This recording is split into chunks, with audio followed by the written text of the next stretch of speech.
On the first day of Christmas, my true love gave to me a Phoebe and a late stream.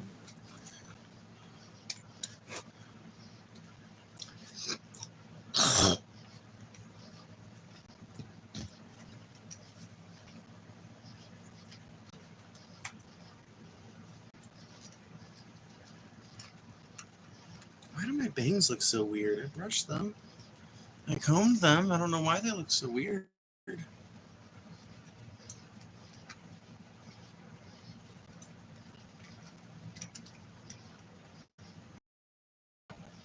I guess they're just going to look weird.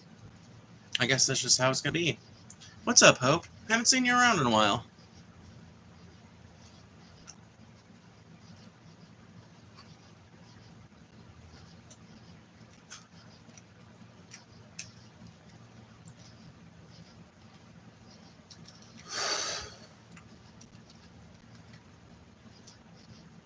I missed the other streams. Yeah, it's all right. You'll have plenty of time to catch up, I'm sure. But yeah, we've done quite a few streams in the intervening days. We had one that was really huge. That was, I mean, it wasn't huge in terms of views, but it was huge in terms of reaction. Man, people have been all kinds of flustered about the Alchemist Soil versus Paul appearance.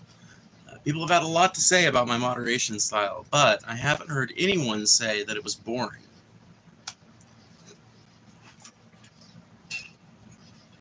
And as far as I'm concerned, that means I did something right.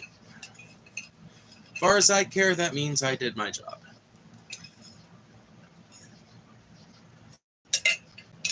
You ain't gotta ask if you can ask a question. Just ask. Just go ahead. I'm not gonna ban you. Man, this fucking coffee is so good. I don't remember what kind it is, but it's Death Wish coffee, and it's the black bag with the tan trim. What's your thoughts about deporting? I understand why some people want to deport people who came here illegally. I do. I understand why some people want to get people who came here illegally and didn't follow the right course, the right course through the immigration process. I get why some people want those people to be removed, but there's two problems with it, right? Number one problem is that you endanger the lives of total naturalized citizens by increasing deportations and doing things like mass deportations, because now you're looking for Mexicans to deport. You see the problem? The other problem with it is that good, bad, right, or wrong, we rely on these people's labor. We rely on these people's labor. Can you grab the camera for a Lamar Jackson edit? No. I couldn't add nearly the amount of energy you would want me to add into that, so no. But yes, I get why people want, like, I get the idea behind the deportations, but I just wish people would understand that this is not how you get to a safe situation with the border, nor is this how you fix the problem of Americans having their pay continuously continuously weakened by virtue of having this underclass that's paid way less. There are problems with the amount of illegal immigration that happens, but a lot of it has to do with how much we exploit these people, not how much they exploit us, because they really don't. Like, America has got a lot of safeguards to prevent people who didn't move here legally from getting and using any of our social safety net, literally. Pretty much the only thing an immigrant is provided by living here is access to our roads, which is not a very fucking high margin. That's not a very high bar of social support. So I think these deportations pose a lot of risks, mainly to U.S. citizens who are going to be caught up in the process. And I think that even if we figured out some perfect process to make sure that every deportation was the exact right situation, we're still going to end up deporting a bunch of people whose labor we fundamentally rely on. Ice Ice Baby, hail King Trump. I don't believe in kings. I don't know about you. I'm an American. I'm not a royalist, I'm not a Brit. I don't believe in kings. I don't believe in monarchs. Not an authoritarian. Not a fan of people who just decide what the laws of the country are going to be as they go along. Kind of opposed to that kind of thing. Clarifying question: who has deported the most people out of any president in American history? I think that was actually Clinton. I think it was Clinton. If not Clinton, it was I think Joe Biden actually ended up deporting more people than Obama. The ironic thing about deportations is that Democrats do them just as much as Republicans do. It's just as much a Democratic tactic to deport a bunch of people once once we've won an election, right? It's very much a Democratic tactic to go ahead, do those same deportations in order to appeal to the center and the, center right and the outright right. So the idea that this is a policy that ends when you elect a Democrat is pretty stupid. But once again, I'm not a Democrat. I oppose both the Republicans and the Democrats. I don't think that either party has the interests of the American working class at heart. I think both parties have the interests of the bourgeoisie class at heart. I think both I think both parties have the interests of people like Bill Gates and Elon Musk and Jeff Bezos. I think they hold their concerns way above where they hold our concerns. I think our concerns matter to them insofar as our ability to make them matter. And we haven't done a lot of shit to make them matter in a long time. Oh, what's up, Riley? What's up? What's up? Bro Schnoots, I saw you in the last stream. What's up? No, I'm not a big fan of Blair White. No, not a big fan. Not a big fan of Blair White. I think she's kind of an example of like a pro-Nazi Jew, or like a pro-Tutsi Hutu,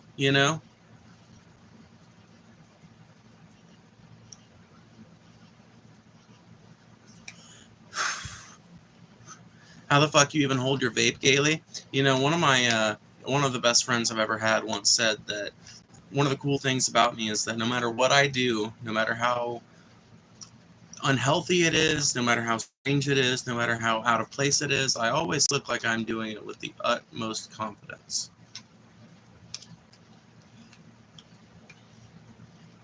I'm not a fella, but hey, I'm glad you like the streams. What is the Blair White controversy? There is none. They want there to be some controversy. The controversy is that Blair White is a trans woman who parrots every Republican talking point out there. And I just think that it's her right to feel however she wants to feel about whatever political issue she wants to have an opinion on. The way I feel about it is like you probably shouldn't throw your lot in with the people who would literally genocide you if they got the chance, Not personally going to be my choice, but hey, what do I know?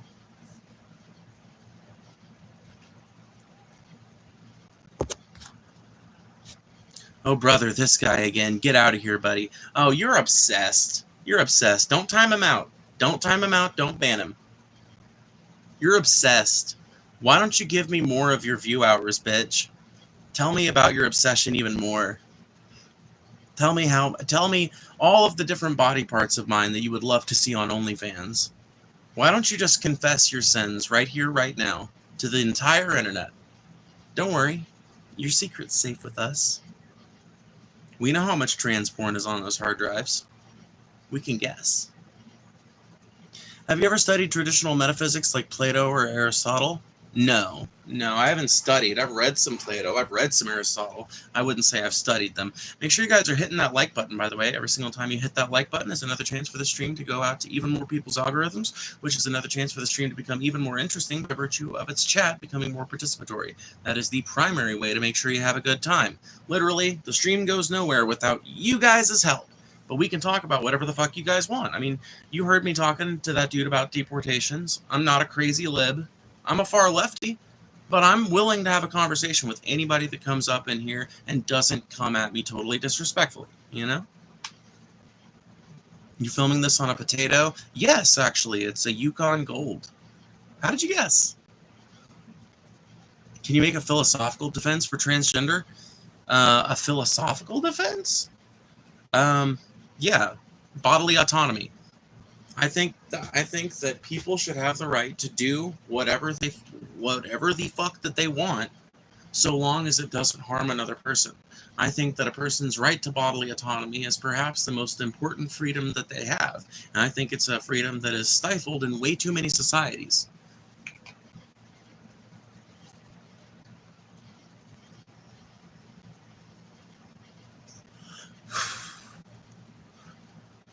But how does that mean that you ontologically become a woman? You're talking about something different. You're talking about something else. You're saying, okay, now I get what you're asking for.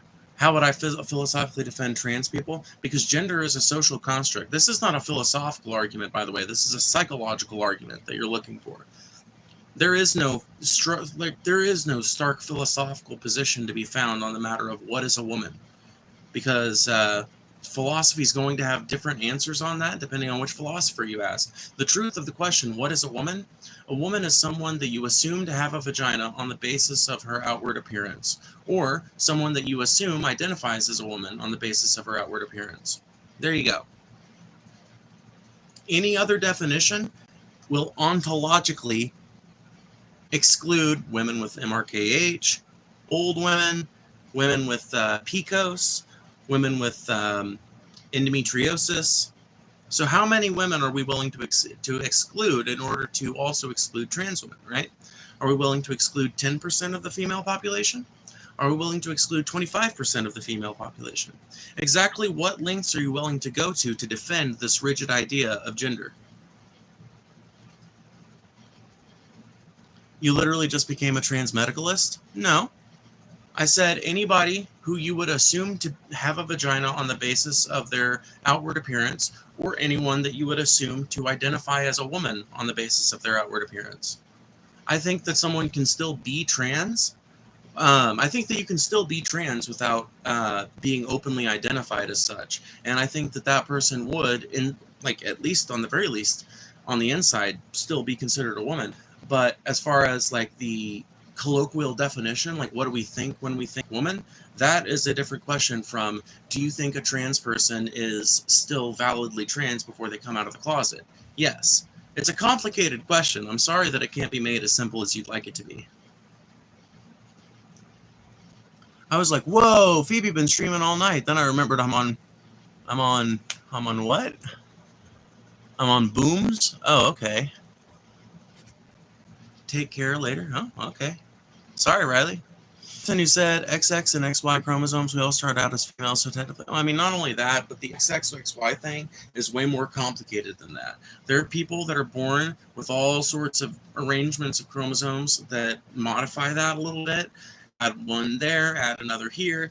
And those people, some of them live perfectly normal lives. There's intersex conditions that make someone's sex as identified at birth a really difficult thing to pin down. The fact of it is, human sexuality and human gender constructs are a very fucking complicated topic. They're a messy, complicated topic that it is impossible to simplify in a way that is satisfying. Can someone ban this idiot? This fucking dumbass that keeps asking for a fucking Lamar Jackson edit? Motherfuckers.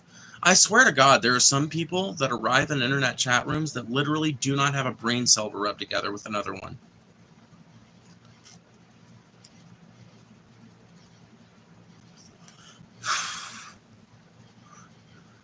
Did you go to Busch Gardens yesterday? No.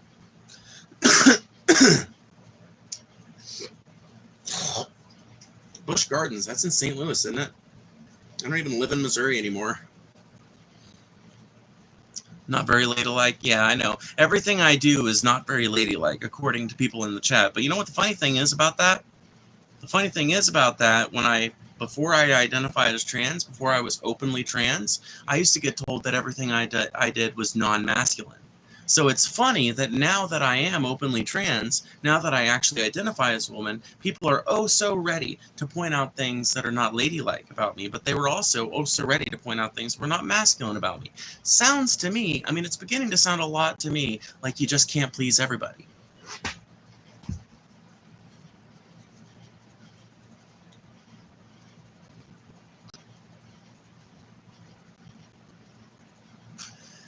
This is the top health advocate in America. I thought RFK Jr., the dumbass stroked out moron that doesn't believe in vaccines, I thought he was the top health advisor in the United States. We need to open asylums again? Yeah, totally agree. Throw everyone on the alt-right in there.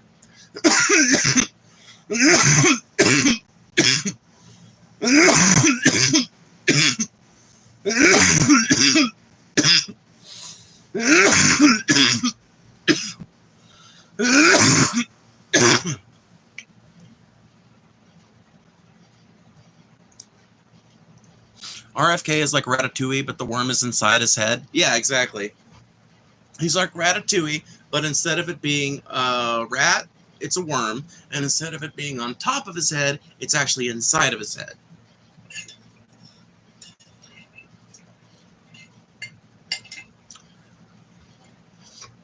You need to go to women's bathrooms, or that's none of your business, frankly. Like, I'm sorry, if you were sitting right next to me at a bus stop, just think about it, like, logically for a second. Have you ever asked a trans woman, IRL, what bathroom she goes into? Something tells me you haven't. Something tells me that that's probably not something you engage in.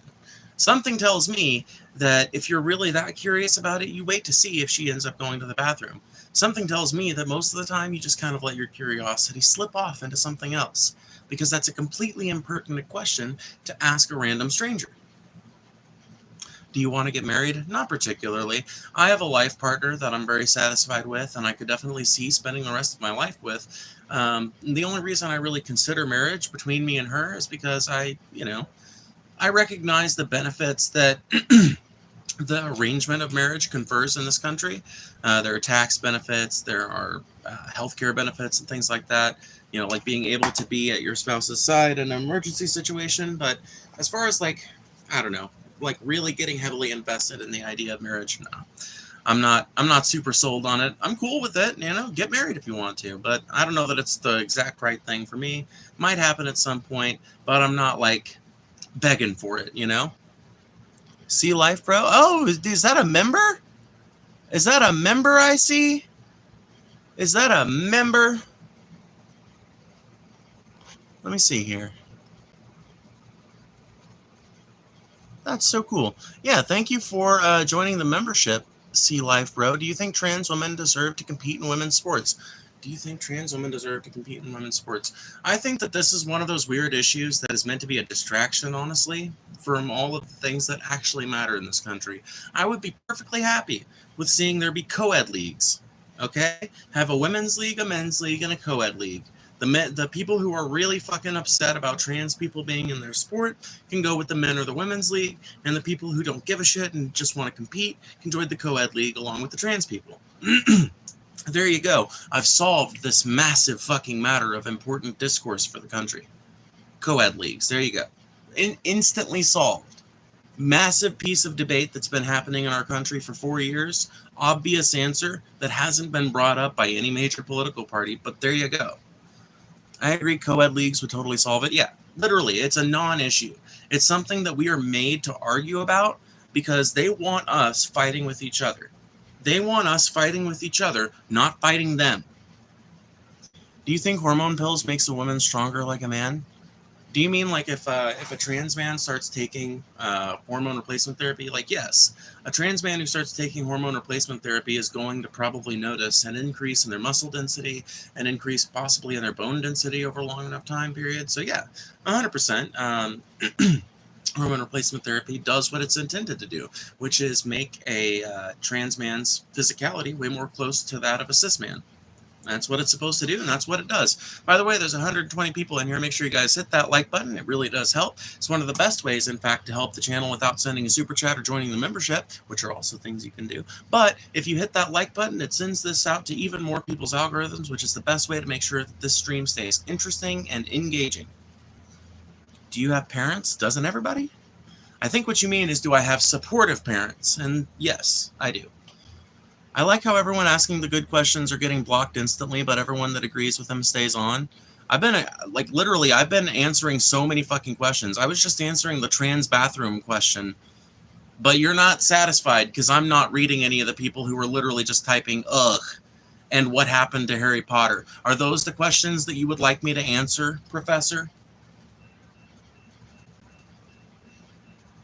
Dude, you need serious mental help. I think that people like you that think that a trans person who is actually pursuing the correct method of treatment for gender dysphoria deserve to go to fucking mental health asylums. If anybody deserves to, I think it's weirdos like you who judge random people on the internet and deem them worthy to go to an asylum merely because you said so. because they happen to be trans, because they happen to express themselves in a way that you're not a fan of.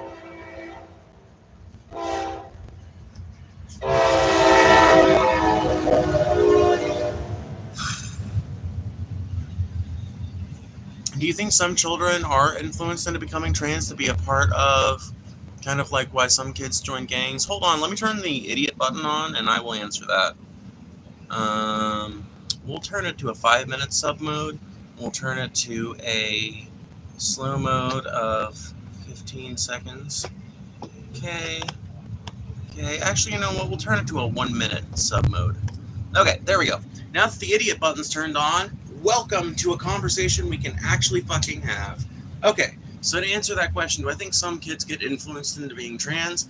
Yeah, I think some kids, now that trans acceptance is way up there, and now that there are way more people who are openly accepting of trans people and way more open and accepting of different ideas about gender, yes, I think that there are probably a bunch of people who go through a trans stage now. Not a bunch, maybe, but yeah, I think it's something that happens among some kids, and I think that most of them wouldn't actually go so far as to get all the like treatments and shit. And that's why therapy and like talk therapy and counseling is such an intrinsic part of the healthcare process for young trans people. That's why, is because when you're 12 or 13, you probably don't really know if you're ready to make that decision, right? You might be having a conflict with your gender that is entirely inspired by the environment that you're in, or entirely inspired by the culture that you grew up in, or whatever the fuck, the media you're exposed to. Who the fuck knows? But the point is, you're probably not quite equipped to make that decision at that age, and that's why people want to make sure that people get plenty of counseling before they take that next step. And I would continue to say that that's what we should do, and I think under those auspices, it's perfectly fine to allow a child to play around with gender identity. I think it's totally fine. Like, if your little boy wants to try wearing a dress out a couple of times, I don't think you should beat that out of him. If your little girl wants to try wearing some boys' clothes every now and again, I don't think you should beat that out of her. I think 99.9% of them are going to end up identifying with the gender they were assigned at birth, and they're going to be like, I'm glad I played around with that. I'm glad I figured out where I really feel comfortable. And I feel like most people are not even going to end up going down the fucking path. So I really don't see... I don't see what the big moral issue is with allowing kids to explore that part of themselves, right? Some are, but at the same time, some are trying to just find themselves. Exactly. Yeah. There's all kinds of reasons why kids do the things that they do, and 99% of it ends up just being a phase. That doesn't mean you should restrict them. That doesn't mean you should prevent them from having that phase, but very few people continue something that they start when they're 13 for the rest of their lives. Those of them that do, are usually pretty happy with it because they're given multitudes of opportunities to turn back as they go down that path. By the way, there's 190 people watching. Make sure you guys hit that like button, because that is the best way to make sure that this stream goes out to as many people as possible, which is the best way to keep this stream interesting and engaging, because the chat is what I read to get content to talk about. I think the button has stopped working. I probably just need to increase the idiot button. I probably just need to increase the sub limit, and make it be like 5 minutes or something. You know what's funny about that, Dofo or whatever your name is? You're saying no, but you already subscribed, so you might as well hit the like button. For real. You might as well. Look at it this way, Defoe. If you want people to shout me down, your best opportunity to get that done is by hitting that like button, because that's the only way you're going to encourage more people with your mindset to come confront me on this live stream. Hey, I know a man named Jesus Christ who will love you and help you if you let him. Hey, I know that man too, and that dude has told me personally that he really doesn't like your kind of proselytizing, man. Not a fan of it. He says, you shall know them by your fruit. That's what he told me. He was like, you shall know them by their fruit. And what I mean by that is, Christians are not going to be known by them saying that they're Christian or by them telling you that you should be Christian or anything like that. You want to see a Christian, you're looking for somebody feeding the poor. You're looking for somebody clothing the naked. You're looking for somebody housing the homeless. That's what you're looking for, Phoebe. And I was like, oh, okay, Jesus, thanks. I'm sorry you think like this. Well, I'm sorry you aren't willing to give me a chance to even have a conversation about the way I think. You would probably know a lot more about the way I think if you would do that.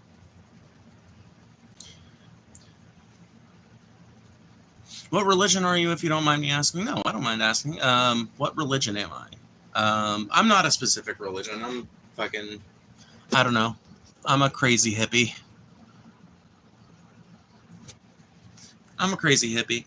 By the way, Pig Mercy, we ain't got to time out everybody who like calls me a dude or whatever. I'm sure a lot of these people don't even necessarily realize that I'm trans, so we can give them a couple of chances, before we nuke them out of orbit. Get off YouTube? How about you fucking make me? Why are you so interested in censoring people off of YouTube?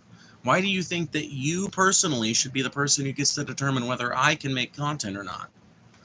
I'm just going for useless comments that are redundant. Oh, okay. You should join Nation of Islam. I'm not joining the Nation of Islam. Sorry. Nope. Nuggy! Nuggy. Aw, man, Nuggy's here. Yay! Nuggy's cool. Read what I wrote? I did read what you wrote, and it was useless. It was literally bullshit. I'm a Christian Republican, but I like the fact that we can have open discussions without persecution. Well, that's the fucking thing, is like, America is not supposed to be a place where anybody gets persecuted for any opinion. We're supposed to be able to have these kinds of conversations here. That's the whole idea of America. Hi, Nuggy. I think our relationship... yeah, no, I disagree. I love cheeses and cheese products. I know you do, Alton. Hi, Phoebe. Just wanted to say I hope you have a lovely evening. Love you, babes. I wonder if that's the Natasha I'm related to. Anyway, yeah. Let me see here. For those who keep talking about God, my brother is Christian and he's been baptized and he's bisexual. Yeah, I mean, the thing about it is Christianity is a wide and easily reinterpreted religion. There are all kinds of people in Christianity. There are gay people in Christianity. There are trans people in Christianity. There are people who believe in a really kind of deistic idea of God that go to church. It's not a religion that's as set in stone as people would like to act like.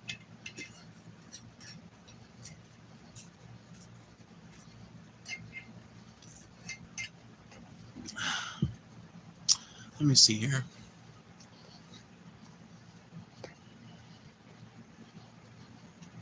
What causes gender dysphoria? Nobody knows. I mean, as far as we know, and as far as I know, nobody knows for 100% sure what causes gender dysphoria. We know that it happens, but as far as whether it's like a genetic thing or a thing that happens as a part of your raising with a genetic component, we really don't know. At least as far as I know. Yo, bro, I don't want to offend you, but what are you? I am a nuisance to man and a mystery to the gods. I am the snow that fell fresh on the Colorado Rockies this morning, and I am the snow melt that will melt down from it next spring. I am the wind in the trees, the sound in the grass. Didn't the last pope bless gay marriages? Yeah, I think he did, yeah. I don't want to say, like, yeah, he did, because I think, but yeah.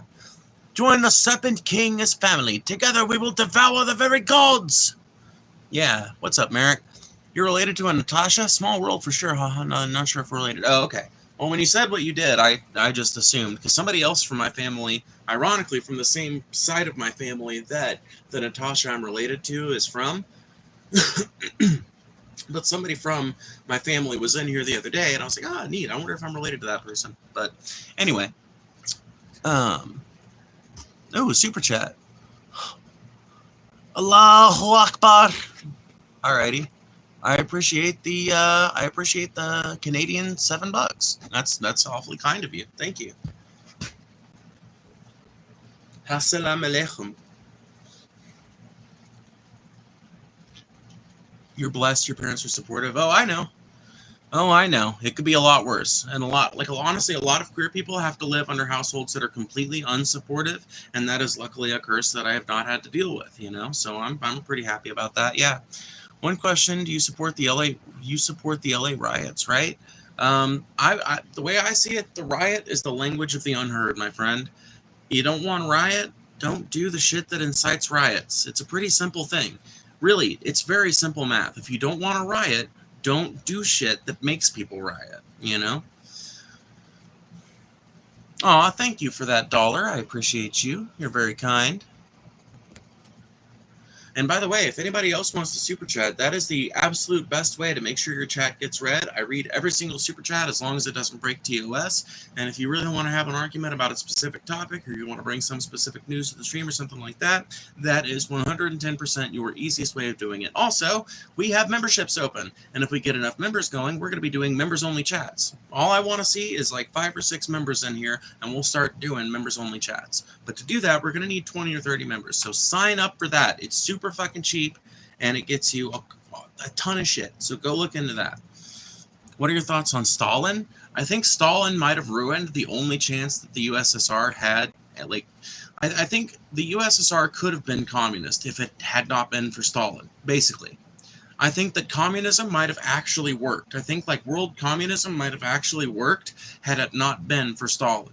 People don't realize just how much Stalin fucked up that party. People don't realize just how much Stalin and his rise to power influenced politics in Russia after that. So I pretty much blame Joseph Stalin for the fall of international communism as an idea, and for the permanent poisoning of many of the ideas associated with communism in the minds of everyday Americans and everyday Europeans. So yeah, not a big fan of Stalin.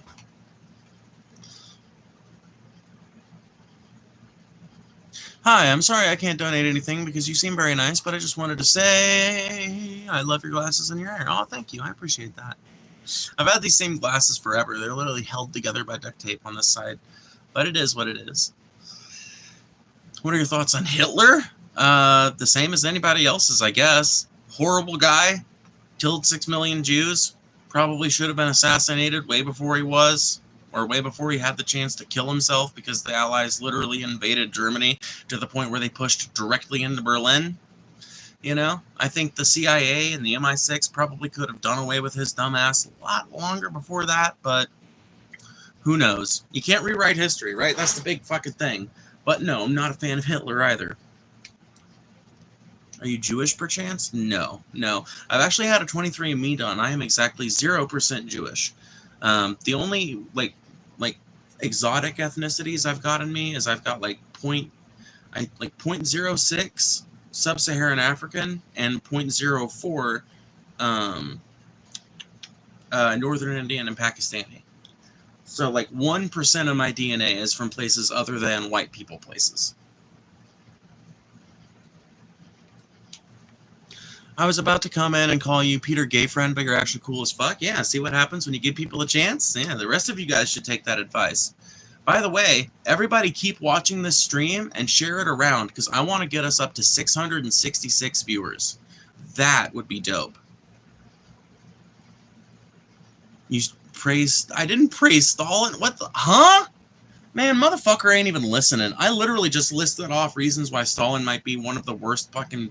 Literally one of the worst leaders to have ever ruled Russia, because he permanently poisoned the world's ideas about communism. And you're gonna sit here and say I praise them? Bro, I don't think you were listening very hard, you know?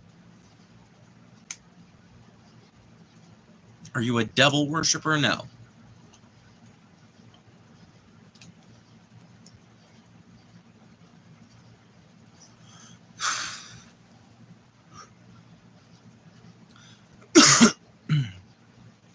Any advice for someone extremely addicted to Adderall? No. No, that sounds terrible, but no, I don't really have any advice for someone that's like extremely addicted to it. No, I don't have any experience with that particular drug, so I don't really know what to tell you would be the best way to get off of it or anything. But I wish you luck on your journey.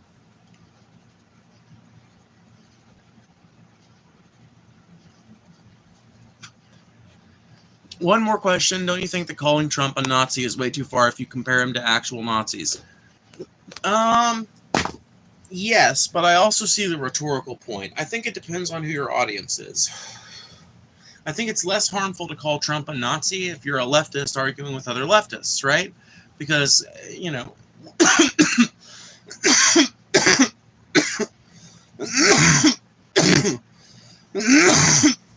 Excuse me.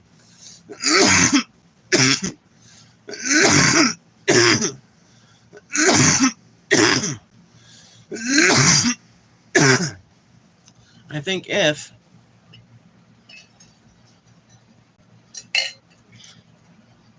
I think if you're a leftist arguing with other leftists, there's probably a lot of utility in calling someone like Trump a Nazi.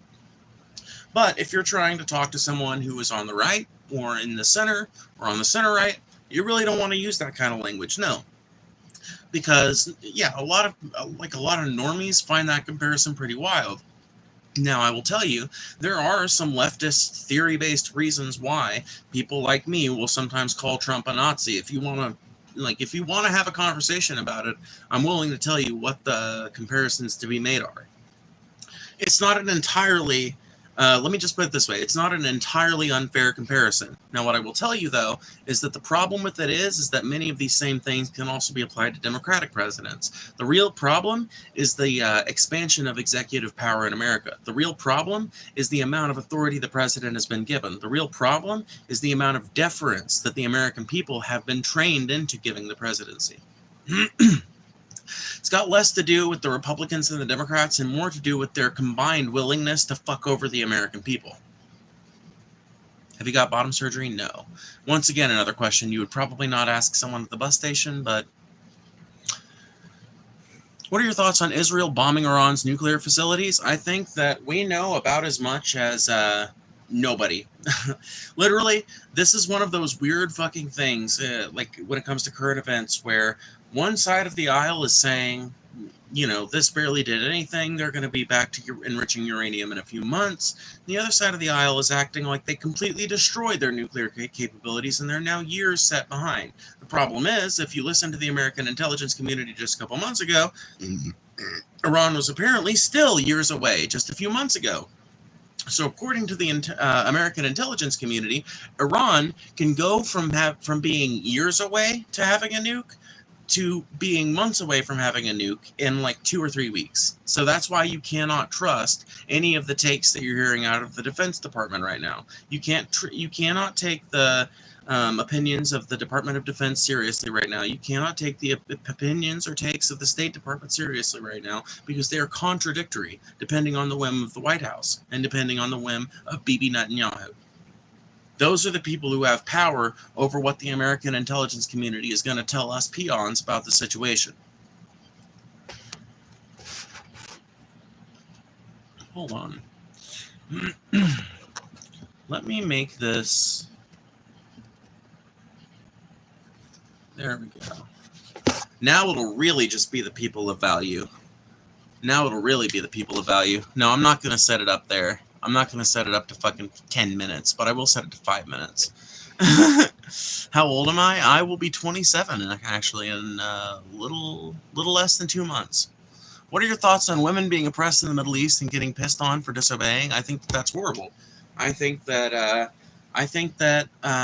American activists should support Middle Eastern activists in furtherance of their rights and in furtherance of civil rights there. But I don't think that means that America should engage in regime changes in those places, right? And this is one of the weird fucked up things about war. When we're on the march to war, and this is one of the things I mentioned in the title, you know, when we're on the march to war, suddenly you start hearing arguments out of both the Republicans and the Democrats about why we need to go over there. And oftentimes there'll be arguments that are kind of contradictory to the values that these parties claim to possess, right? So we'll be talking about the Democratic Party coming out and saying that there's a bunch of national defense reasons why we need to go after Iran, when the Democratic Party, they're not supposed to be the war hawks, right? And the Republican Party will come out talking about how people's civil rights are being violated in the Middle East. Like, you guys are the ones who are supposed to fucking not like that shit. You guys are the party of Barry Goldwater. What are you talking about? What, like, so what happens when the drumbeat of war starts? Look for the parties to start saying whatever crazy bullshit that they need to, no matter how contradictory their positions it may be, in order to justify their current fucking desire to go to war. And that is what we are seeing play out. These fucking hostilities with Iran are not over. Reza Pahlavi was in the UK today talking to talking to the UK Parliament about possibilities of regime change in Iran. And you know who's the most preeminent opposition leader that's constantly touted as somebody who might come back to power in Iran? Anybody want to guess? Reza Pahlavi. So the son of the exiled Shah is now the one being tossed around by all these governmental organizations as a possible leader for a transitional Iranian government. What does that tell you about the possibility of continued escalation in the region? How can we be a world superpower if all of our people are self-centered, selfish people? I mean, I don't know that we need to be a world superpower, but I also do agree that, like, American people being, like, overall really selfish-centered, I think that that's a bad tendency amongst our culture. But like I said, I don't necessarily know that I'd agree that we need to be, some giant world superpower either. There will always be trouble in the Middle East. Yeah, as long as America keeps doing regime change in the Middle East, I agree. I think that this idea that the Middle East just cannot stop fighting is an idea that has largely been born out of the American desire to continue to fuck with the Middle East. I don't think it has much to do with the actual Middle East. I think it has to do with American designs on oil and mineral rights in the Middle East. Still a bunch of 12-year-olds in here from what I can see at Book Blaze. That's sad. That is sad. You think that the church should be separated from the state? For me personally, I think the church should be kept as a tradition.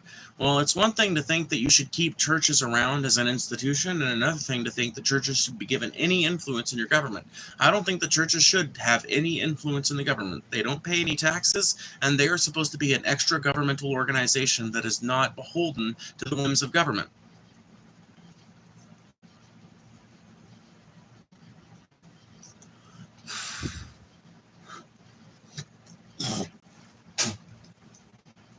Oh, thank you for the $2. Thank you for the $2, Richard. What's the generation in Pokemon? Huh? I'm not 100% sure what you're asking, but I appreciate the $2. If anybody else wants to super chat, that is the quickest way to make sure that your question absolutely gets answered. I do read every single one as long as it doesn't violate TOS. I don't know, no, you might even be as much as a 14-year-old amongst them. Yeah, there might be. Does it ever scare you that the stream will get so big that responding to things is difficult and the haters will be too difficult to moderate? No, Hope, because honestly, that's one of the beautiful things. I mean, we've had as many as 1,000 people in here at once. And yeah, the chat becomes pretty hard to read, but the way you fix that is by increasing the amount of time that someone has to be subscribed before they can participate, and by increasing the slow mode. So I can set it up to like 120, like I can set it up to a 5-minute slow mode if I want to. I can set it up to a 5-minute slow mode if I want to. But I can normally keep it between, like, you can make it whatever the fuck you want, as far as I know. You probably have to keep it under a certain limit, but I don't know 100% what that limit is. And that's the main way that you kind of prevent that sort of thing, is just by enabling the idiot button, basically. I am chaos. You are chaos. We are chaos. Everything is chaos. Yes, it is. That's 100% true. Order is merely the temporary illusion that a certain bit of chaos makes sense.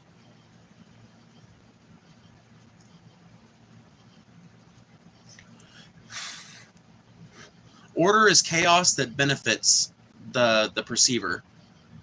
Yeah, there we go. Order is chaos that benefits the perceiver. Chaos is order that hurts the perceiver.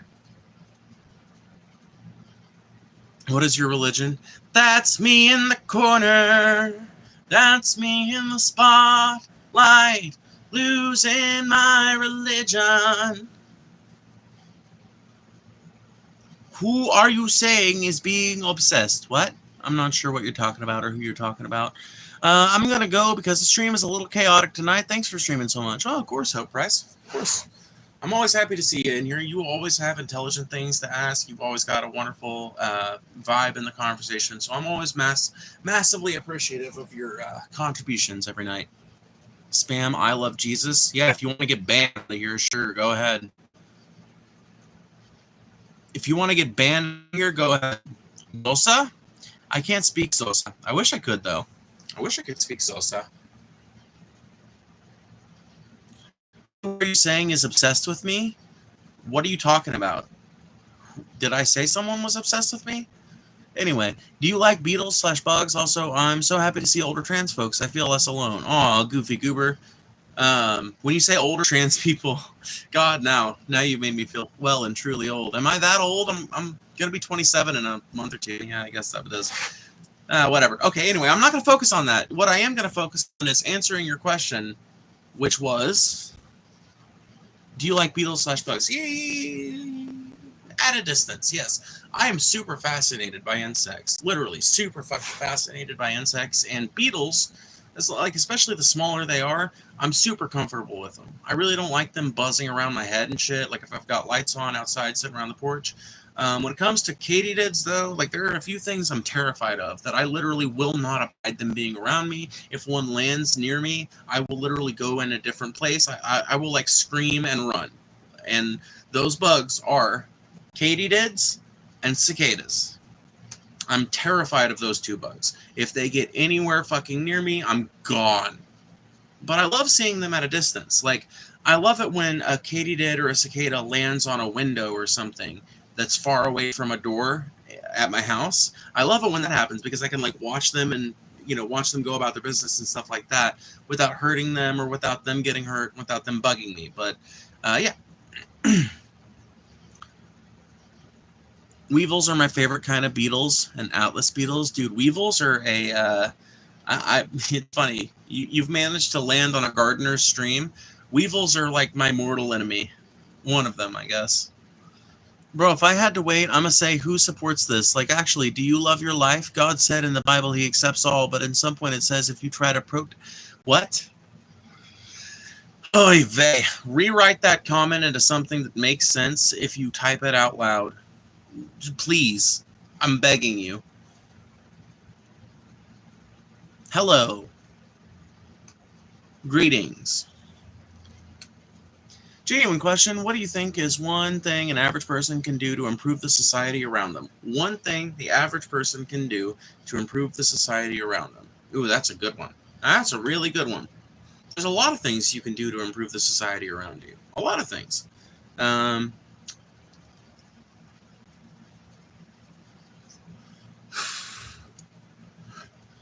Oh my goodness, I forgot weevils were menaces to gardens. It's okay. Weevils have their place. I mean, weevils are very much a part of the natural life cycle. They are important to the environment. I just don't want them on my plants. They can be on the yard plants as much as they want, as long as they want. They can eat the plants in the forest and in the field, you know, and our garden is not big. And so, you know, and it's a container garden too, so anything on the ground, fair game to them. Anything out in the fields or out in the woods or whatever adjacent to them, fair game for them. We just keep them off the plants, you know, off of our plants that we rely on. Just like a, you know, just like a lion might chase off a rival lion from attacking its herd. Poor people who supports this shit. Well, I've made $13.12 in super chats already. There's 40 likes and there's 124 people watching, so I'd say quite a few people. Frost is cold. Will Reza Pahlavi make the Middle East worse from what you said? It depends on what you mean by worse, right? Will he make it worse long term? Probably, yeah. Because look at what happened with the last Shah of Iran, right? A lot of people don't realize that Iran was made a modern and totally secular fucking country under Reza Pahlavi. But, well, not a totally secular country. I just mean that it wasn't ran with religious ideals, you know? Iran became a place under the Shah where women could vote and didn't have to have head coverings on, westernized their society immensely. But the problem is, Reza didn't, you know, the last Shah of Iran did not really consult that well with the mullahs and the ayatollahs. And the reason why the fundamentalist religious community in the Middle East is so powerful is because the religious fundamentalist community in the Middle East is what provides most of the social services in the Middle East. And Reza Pahlavi failed to implement enough social services. The original Reza Pahlavi, mind you, Mohammed Pahlavi, failed to institute enough social services and enough reforms to keep the people on his side. So what ended up happening is there were disappearances from secret police, and there was all kinds of suppressions of protests and things like that. And like I said, he didn't offer enough social services to his people to counteract the influence of the Ayatollahs, and he was totally willing to let his country get fucked over by basically the entire West in terms of their oil prices. And that led to the Ayatollahs being able to take power. That led to Ayatollah Khomeini being brought back and being set up as supreme leader. So, it's hard to say. I think that there's a good chance he improves Iran in the short term if all you care about is, does liberal democracy exist for now? I think that he will probably, end up setting that up. But I don't think that, unless it happens through the exact right pathway, I don't think that we get a lasting peace out of any of these events. And yes, I think that his attempts to re-Westernize Iran, especially if he just becomes a stooge to America and the UK, he's going to be hated by his people just as much as his father was, and he will be rejected by them the same way his father was, and the Ayatollahs will be back in just a couple of years. So, I think it remains to be seen. I'm willing to give him a chance, but I think there's a really good chance, yes, that that them bringing back the fucking Shah does not lead to positive things in Iran's future. What's your opinion on free speech? Can it not be put on timeout again? I mean, you can stop whining about it, and that really will protect the chances that you don't be. Yeah. Like, instead of bitching about getting timed out, just be like, okay, I guess I must have did something wrong. I'm going to try again. Okay? Anyway, what are my opinions on free speech? I think that it's part of bodily autonomy. It's one of the most important freedoms that Americans possess. Literally. I think it's one of the most important freedoms that Americans possess. The fact that I cannot pass a law that tells you that you can't be Republican is great. I think the fact that you can't pass a law that tells me I can't be a leftist is great. I think the fact that we can't fuck each other over in terms of what we can and can't say is one of the most wonderful and redeeming things about America. Your chat is looking different. Did you get them done? Your chest is looking different? No, I haven't had a tit job. No, I have not had a boob job. No, I'm just wearing something that's more flattering to my chest. That's all. Do you have advice for someone coming out? Still don't want to be rude for asking the same question. Oh, Mikey, don't ever worry about that. I mean, you can ask the same question over and over again. You just need to give some time. That's the thing. When Pig Mercy was telling that other person, don't ask the same question over and over and over again, they had said the same thing like 7 times in 20 seconds. And that sort of thing is annoying.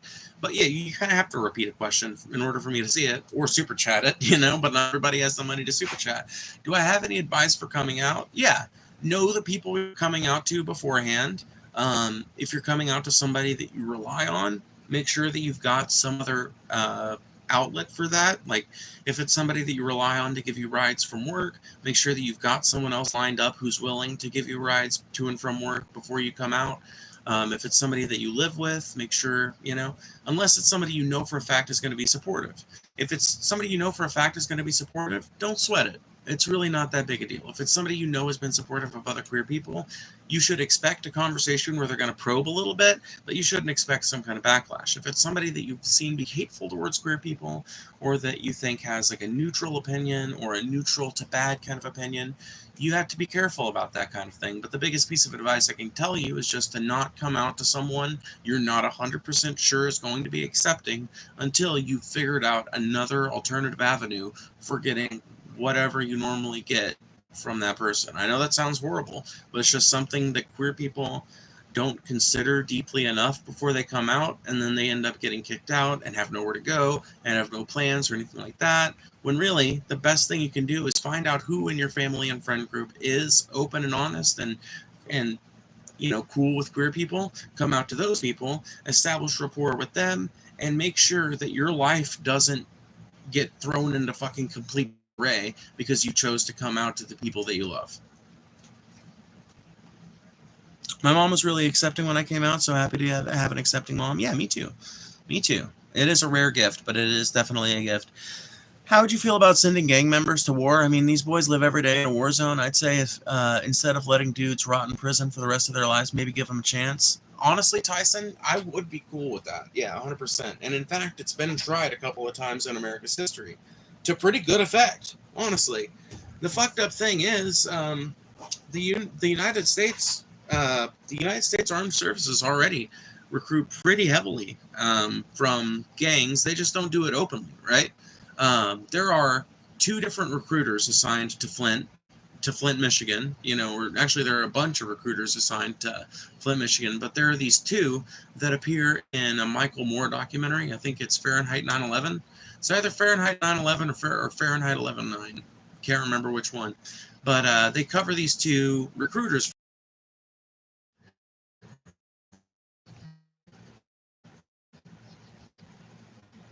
That was weird. Anyway, like, you're talking about somebody who's either working one of the last few left in Flint, or somebody who is probably gang adjacent. So it would only be right for, especially for like non-violent offenses, which maybe that sounds counteractive, but you don't want someone who's crazy and violent to be in the military. You want somebody who fucked up their life, but in a way that like does not automatically demonstrate that they can't be safe with a weapon. You don't want a fucking convicted murderer to go out there with a platoon of people expected to kill the other people.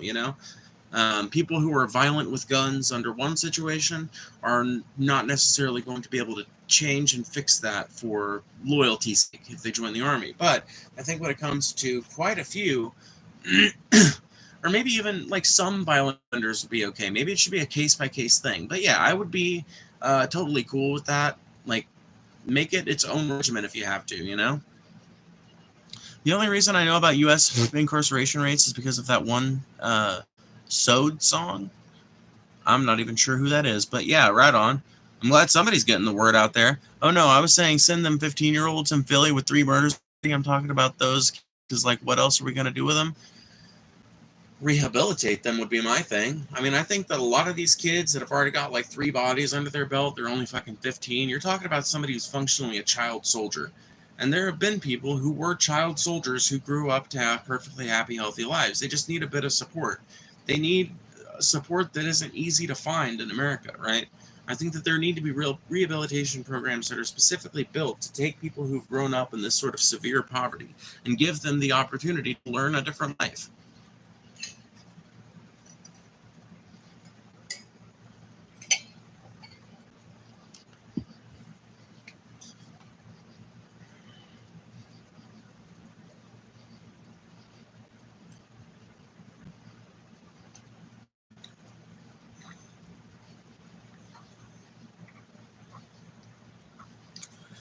You want someone who can remain cool-headed in the midst of combat? Exactly. You don't want somebody who is just a child soldier for the gangs of Philly. Well, maybe you do. Maybe you do. Maybe you do want that kind of person, but you don't want them at 15. You want them to go through some years of treatment.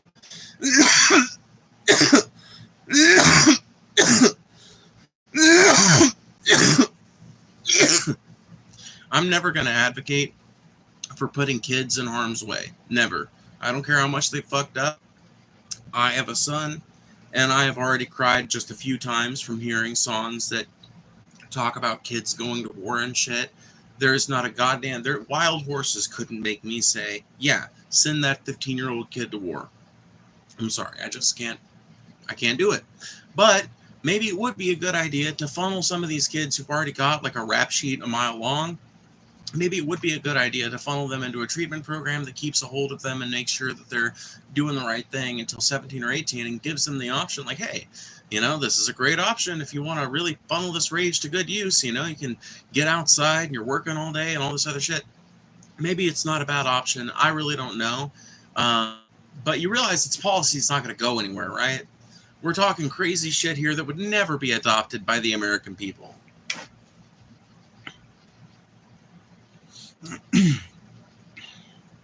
What's up, Rukutu? That cough was a little sus. How so? In other words, what I'm saying is that our justice needs to be reformed. What are you saying, AV?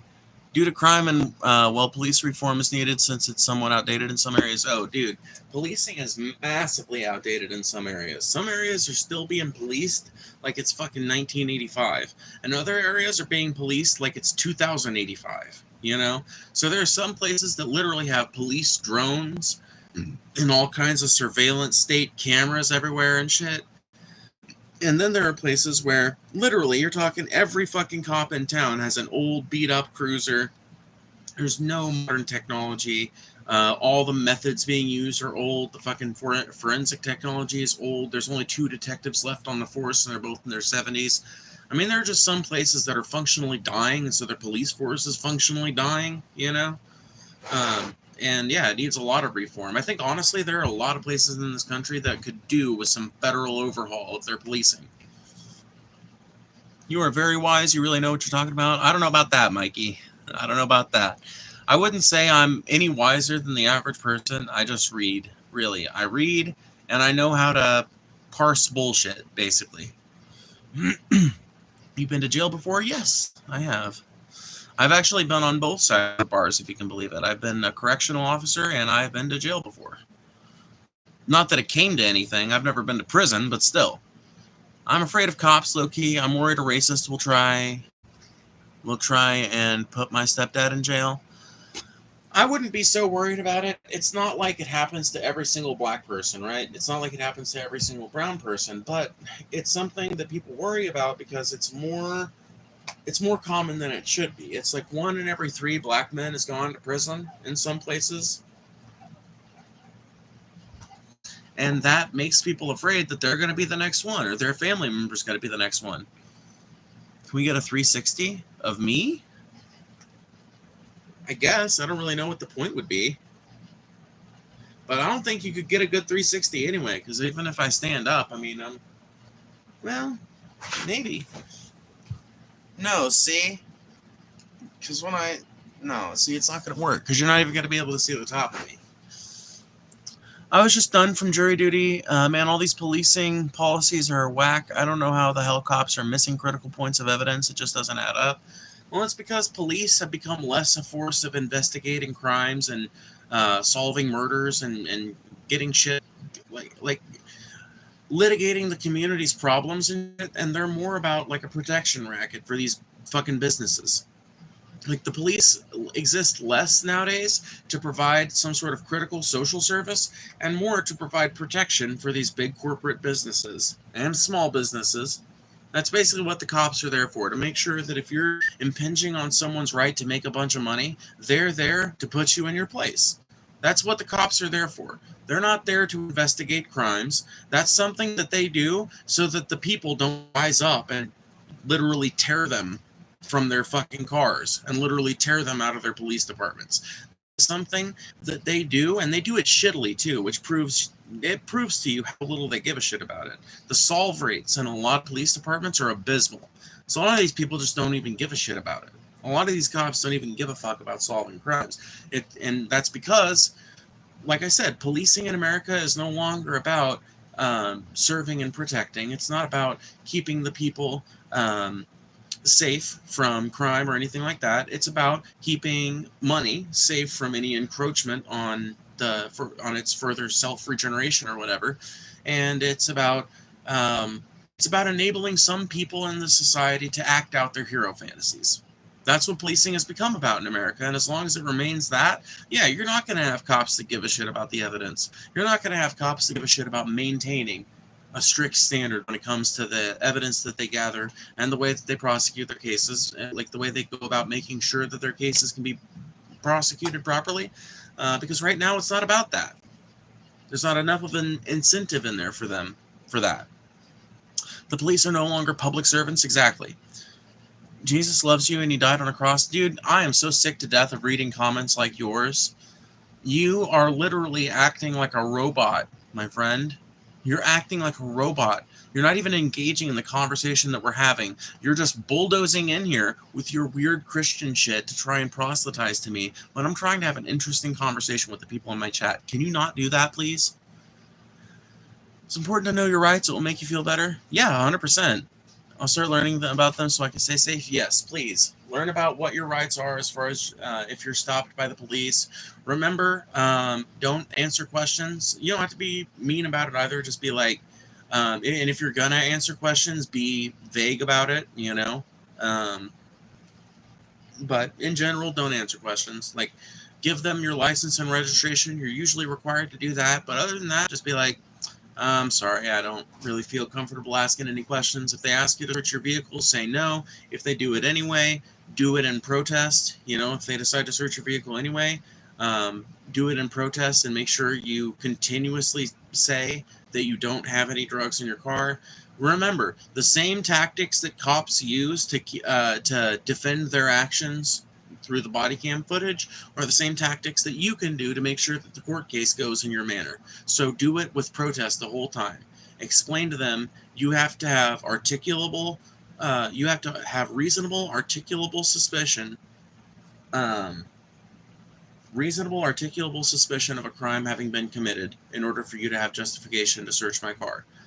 What you have demonstrated is not probable cause. There is no marijuana smell coming from my vehicle, officer.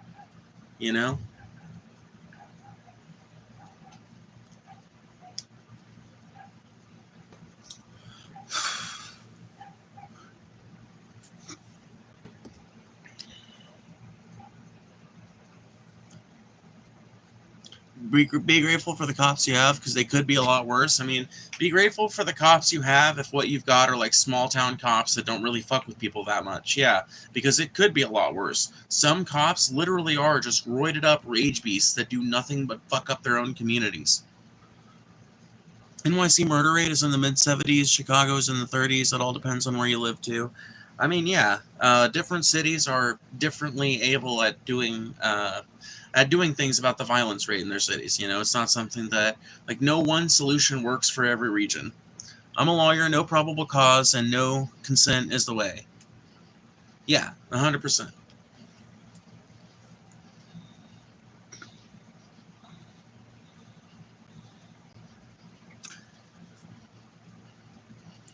Murder to conviction rate. Yeah, no, yeah, 100%. Some cities are way better at prosecuting crimes than other cities.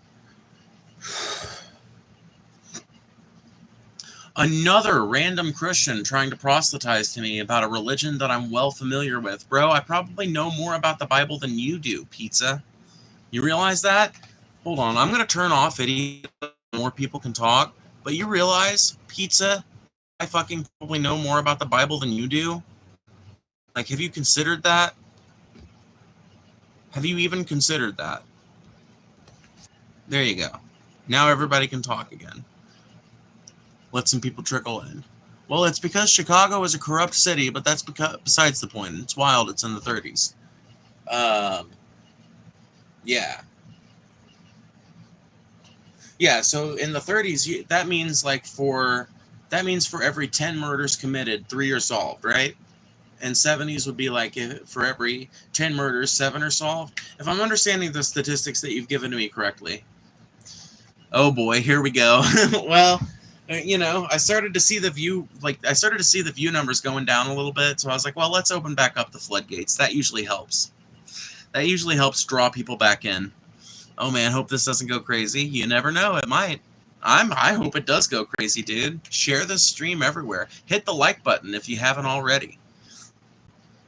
As far as I'm right, that's around the rates. Yeah, okay, so that is pretty cool. But like I said, different cities have different capabilities when it comes to prosecuting those crimes. I'm honestly shocked that New York City's solve rate is that high, because New York City's solve rate used to be catastrophically low. New York City used to be one of the easiest places to murder somebody in. No joke. No kidding. I'm samurai. Right on, Pig Mercy. I'm already a part of the Church of Christianity. We worship pizza and all crusted foods. Crustianity, dude. I'm a Christian. Yeah, I'm a Christian too. Our church is called the Pizza Hut. I don't care what your holy book says. It's not God's word. Come back when you find it. Yeah, dude. Exactly. If the Bible was the inerrant word of God, why did it get retranslated so many times? Can you answer me that? If the Bible is the inerrant word of God, why are there like 20 different versions of it? If the Bible is the inerrant word of God, why is it so self-contradictory? If the Bible is the inerrant word of God, why is it possible for there to be two completely different conceptions of reality as it's set out by it?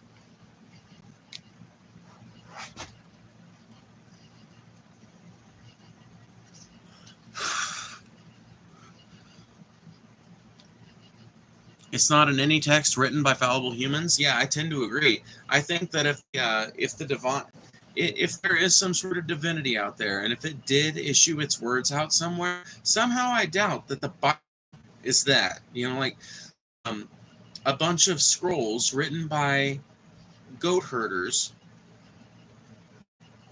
right outside the Fertile Crescent doesn't strike me as a particularly reliable sources. I'm sorry, it just doesn't. It doesn't strike me as something that we should still consider as a critical aspect of our understanding of reality. I think we've moved on past it. Mozzarella sticks, bro. Mozzarella sticks. Those are my favorite. I love a mozzarella stick. Fell down a biblical rabbit hole and ended up on Reddit. I know. And someone was like, what if Noah's Ark was a spaceship? And I was like, wow. No, dude. Dude, Rose, you say that, but if you ever tripped with me, you would hear me say some crazy, dumb shit that is like, here's the fucking thing. Anybody that has been raised in Christianity and anybody that has been raised in a culture that's deeply influenced by Christianity is going to have influences of that belief scattered all throughout. And I'm one of those people to whom that's like especially true. I look at a lot of things, despite being such an atheist, despite being such an anti-Christian fuck. I look at a lot of things through a semi-biblical lens, and I could probably be accused of saying something as crazy as, "What if Noah's Ark was actually a spaceship, man? What if the Bible isn't an account of true divinity, but rather an account of the space aliens coming down and giving us the closest thing we had to a god, man." I could definitely be accused of going off on some crazy tangents like that. I'll admit it's cool from a mythological standpoint, and I've used it in quite a few stories. Yeah, there you go. See? Yeah, like the idea of aliens being the source of mythos, I think is a pretty interesting, right? It tickles people. And I'll tell you why I think it tickles people's minds to think about what if this, that, or the other God story is actually an alien story. The reason why it tickles people is because if it's an alien story and not a God story, that means that maybe God's not dead. Maybe God's just not here right now. Now are you seeing the appeal of it? Maybe God's not dead. Maybe God's just not here right now. Hence so many people's willingness to believe in it.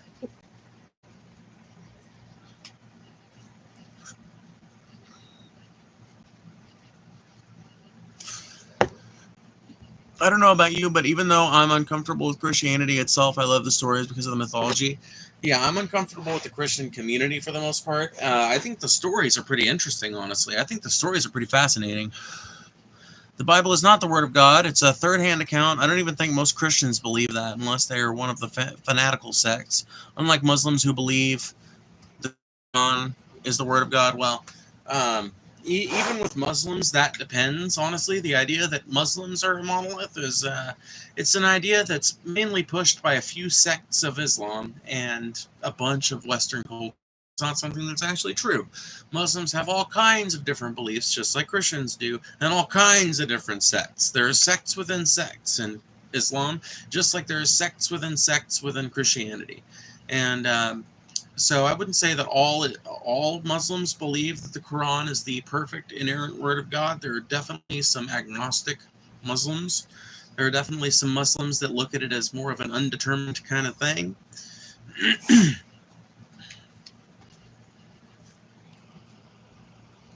What the heck am I looking at? Dude, do you have anything to offer the chat other than derision? Have you heard of the flower of life? No. Jesus Christ wants you back. I actually am close personal friends with Jesus Christ, and he has told me directly that he is not a fan of your kind of proselytization, because you know what he says? He says, you will know them by their fruit. I asked him, Jesus, how will I know I'm talking to one of your followers out in the world? And he said, my daughter, you will know them by their fruits. And I said, what does that mean? And he was like, okay, I understand. It's kind of an old saying. It means that you'll know that you're looking at a Christian, if you're looking at someone not wearing a cross, but holding a hammer, building homes for the homeless, or holding a soup ladle, serving meals to the hungry, by that you will know a Christian. By that you will know my children. And I said, oh, cool. Okay. And we parted ways. And ever since then, I've looked out. And you know what I haven't found? A whole lot of Christians. I found a whole lot of pretenders. I find a whole lot of people who smear Jesus' name by being bigots while claiming to be Christians. I see a whole lot of people who abuse and condemn the name of God. But I don't find a whole lot of Christians. Because Jesus tells me, you will know them by their fruit.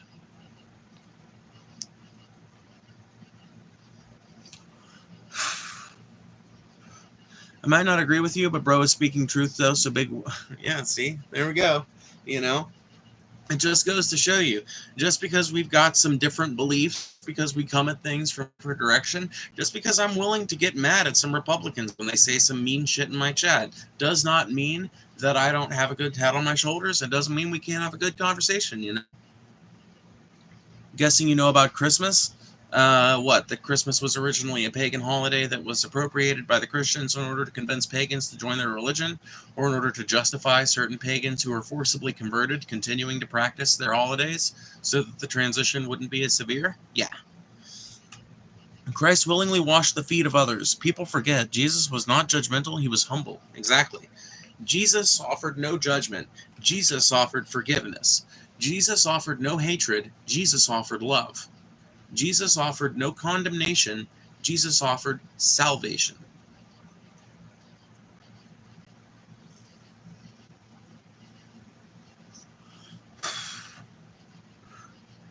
See, that's what I don't like about Christians like you, Cole.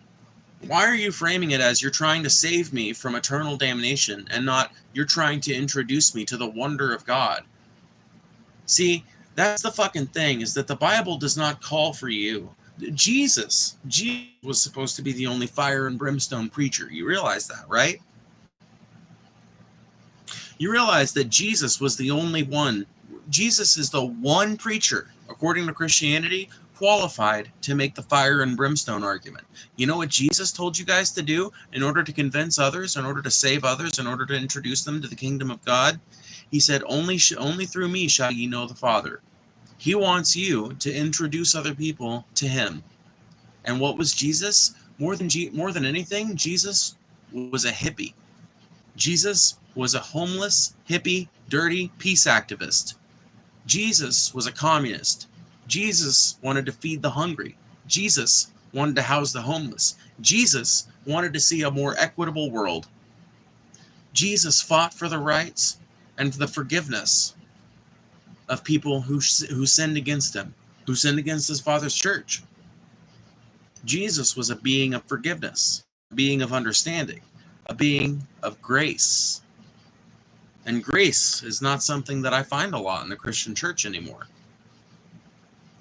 I like the idea of saving people. I just prefer doing it at the right time. Don't threaten people by talking about damnation. Maybe speak about Jesus and all the good. Yeah, exactly. Don't scare people to spread the gospel. Yeah, and the reason why some people are told to go out there with hateful, fire and brimstone damnation talk, it's really not. It's sad because a dude like Cole, his proselytizing is probably brought on by something his pastor or his religious leaders have passed on to him. And what they have done is set him up on a path that does not lead to him converting people. It leads to him being brought closer to the church. That's all. Cole, I'm just going to be honest with you. The type of fucking proselytizing you're being asked to do is not meant to bring me closer to Jesus. It's meant to bring you closer to Jesus. Which is fine, but understand that it does not work to convert people. Nobody likes to be scared into believing something. If you're going to scare somebody into believing something, you need to have a little actual violence behind it. She didn't become trans, she was always trans. Exactly.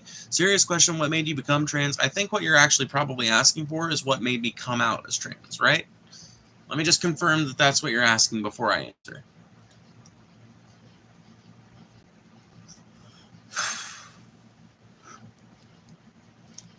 Yeah, okay. So what made me come out as trans ultimately was Smashing Pumpkins song. No.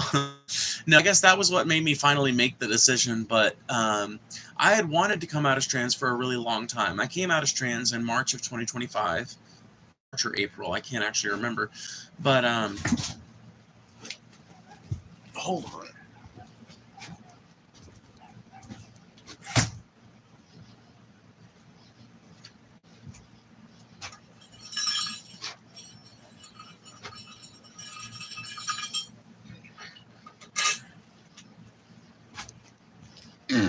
At least I'll be able to get back in. Anyway, so I had wanted to come out for a really long time. I didn't end up coming out until March of 2020, I think. But wanted to for a long time. And the year before that, I had been experimenting with. I came out as non-binary to some of my friends, and that was like my first introduction into like I guess you could say like a genderqueer identity. And I found it pretty fitting. I found it pretty freeing, honestly, to be able to dress however I want, behave basically however I want, present myself however I want to.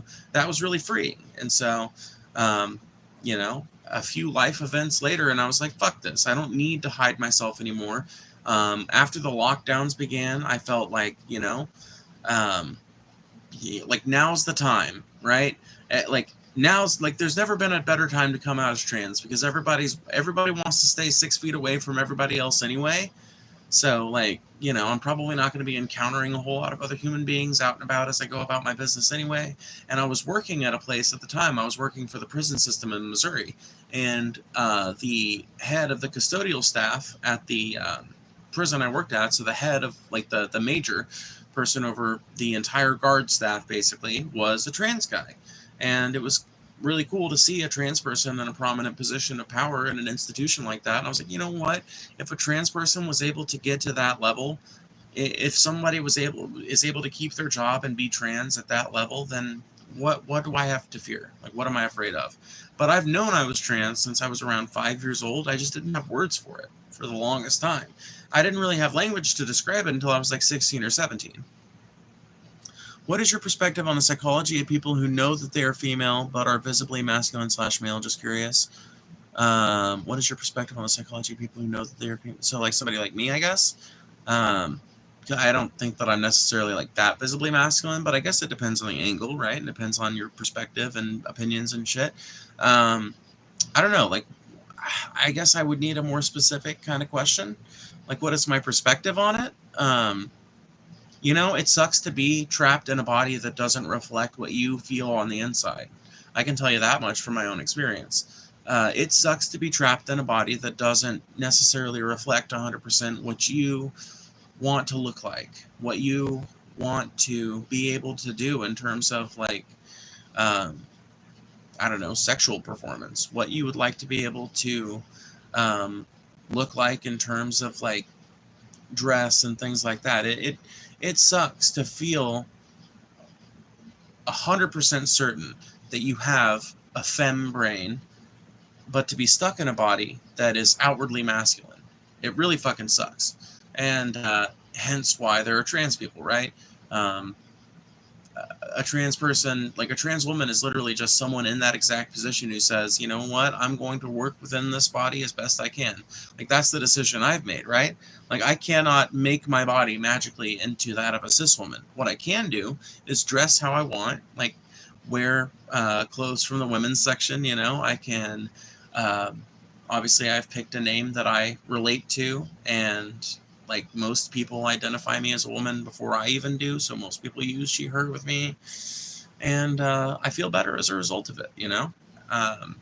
I still have moments of dysphoria when I see certain parts of myself in the mirror or whatever, but I don't experience nearly as much as I used to because I'm actually working within what my brain wants me to be.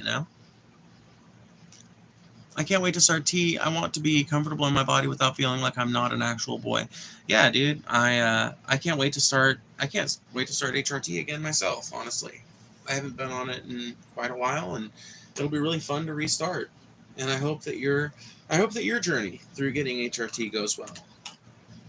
Every trans person deserves to have a good journey through their gender transition. I scared the shit out of Cole. What did you do? What happened?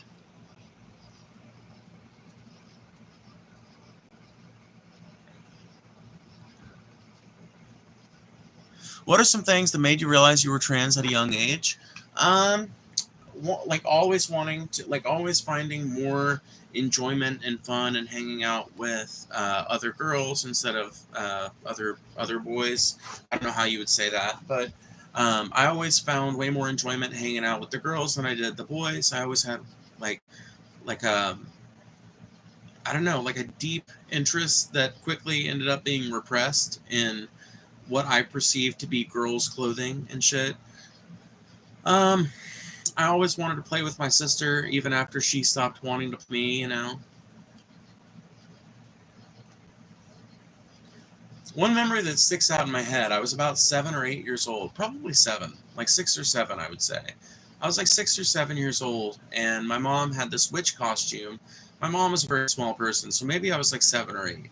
I don't remember what exact age I was, but I was a pretty young kid, and my mom had this witch costume, and my mom is a pretty small lady, so at that age, I could already wear a costume of hers, especially because it was small on her the year before. She knew it wouldn't fit her that year, and so I asked if I could wear it. I asked if I could be a witch, and she was cool with it, but my dad was not cool with it. My dad's supportive of me now, you know, but, I have to be honest, it was him that led to the first time my identity was ever repressed, you know. He was the reason. He was the first person that put their hand out and said, nope, you can't do that, even though it would have been a totally harmless thing. Nobody would have cared.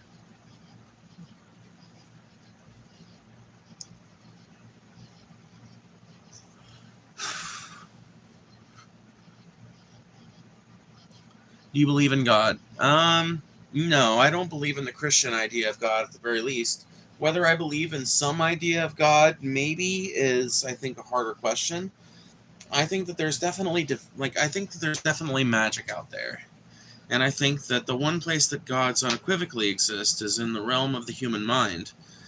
I think that there has to be some consideration for the amount of weight that we've given these figures culturally, but I don't know if that adds up to them actually existing. Hold on for 1 second. I am actually going to put my phone in my gimbal. Better.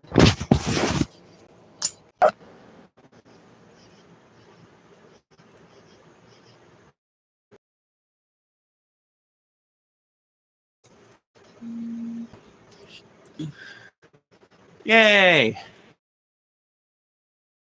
Better things instantly now that I'm doing the F-gas. Isn't that better? Continue on. What was I talking about? Anyone remember? What the fuck were we on about?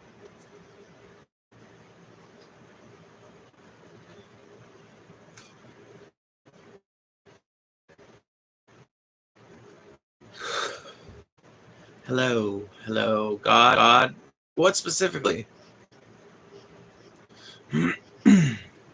Was your dad looking out for you? I don't know. I think it was an issue because I was like a little, I'm a kid, you know? Do a twirl. Okay. Like just a twirl. Like, I'm not gonna, how do I do a twirl? Hold on. Okay. You know what? I can't really do a twirl. Yeah.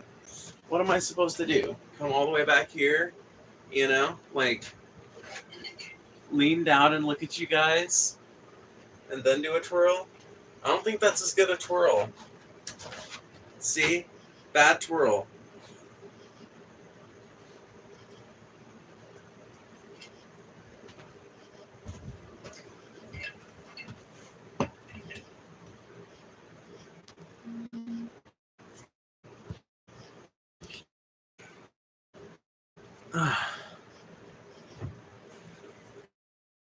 Love the boots. Honestly, I need to wash them with some Murphy's oil soap. I need to fix them. They're getting pretty. like they're not getting fucked up, but they just need cleaned. You remember Megan from Family Guy? Yeah, something like that. Is that a dress? So pretty? No, it's not a dress. This is these are just some really cute shorts. Yeah, these are just some cute shorts from Torrid, I think. Yeah.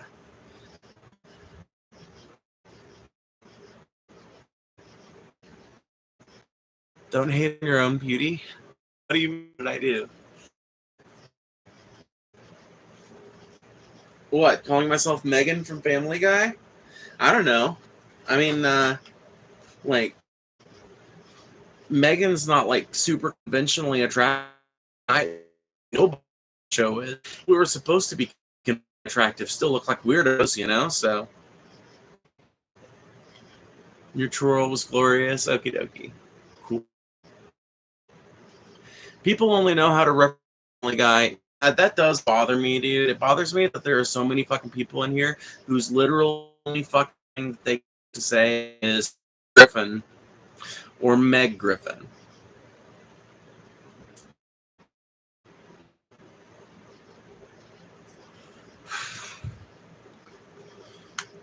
So what religion do you believe in?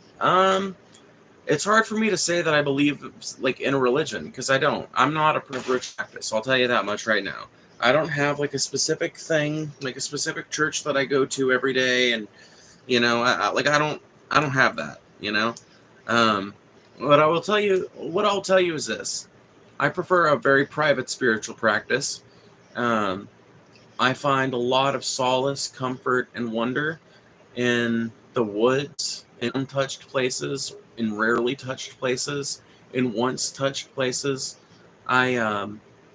I find a serene sort of divinity in nature's art of reclaiming everything. And I think that it could be said to describe something like a... Maybe that qualifies as some sort of spiritual practice. I don't know. It's hard for me to define and quantify in any sort of way. I guess you could call me a nature worshiper, but it's hard for me to talk about, right? Because all of the language that I'm familiar with to describe things of spirituality come from Christianity, and I don't like applying them to things of to things that I believe in. So it's kind of hard for me to talk about my spirituality in a way that I think translates easily. Do you believe that God is real? If not, why so? No, I don't believe that the God of Abraham is real because all the sources that describe him in self-contradictory ways. I don't believe that the God of Abraham can be real because, the Bible lays out a path for creation and a timeline for creation that's just proven wrong by all of the science that we use and all the science that we rely on to explore for oil and shit like that. So, like, if I may ask, what is your career / where do you work? Obviously, do not state the exact location because there are weirdos out there. I am between jobs right now. The closest thing that I have to work right this second is actually this.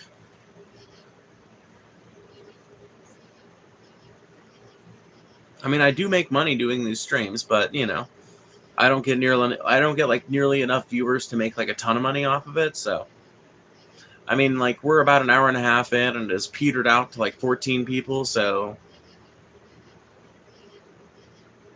you would fit in Minneapolis? No, I'm sure I would. Honestly, there have been a lot of cities that I've visited and a lot of places that I've gone where I have fit in just fine. And even in the town that I live near, I don't really fit in there, but I'm also not, like, I don't know, there are so many weirdos in that town and adjacent to that town that it doesn't really matter, you know, that I don't fit in. Gotta start somewhere. Yeah, no, 100%. I mean, I'm not complaining about it. I mean, we're back up to 28 people, got 50 likes, and I made $13 tonight, and all I've done is talk my ass off for the last hour and a half. I mean, that translates roughly to, like, let's see, hour and a half, like, what, $10 an hour or something like that? $9 an hour or something like that? Is that a guitar in the background? That is a guitar in the background. It is. Only the cool people stick around. That's true. We strum that guitar. What? Ask that again in a way that I can read, and maybe I'll answer it. The short of my belief is that the universe is constantly expanding and recycling energy. Should an afterlife turn out to exist, it's not the result of some conscious being. Rather, it's due to the natural processes of the universe. Yeah, I tend to agree with that. I think that there's a lot of magic in the world that we have yet to explain with science that seems really magical for us because we don't really know the understanding, or we don't really have an adept understanding. But I also think that there are certain things that remain magical about life, even if you have a basic understanding of how they work, even if you understand them to be ultimately a natural process or a technological process or something like that. There are all sorts of magical things about everyday life. Honestly, I'd want to stream so I can yap about bugs. There you go. Gotta start selling your bathwater, dude. You think I could get in on the, what was that girl's name? Belle Delphine? Belle Delphine, yeah. Do you think I could get in on the Belle Delphine grift? That'd be cool. Can I do enough, like, creepy smiles and ahagao faces?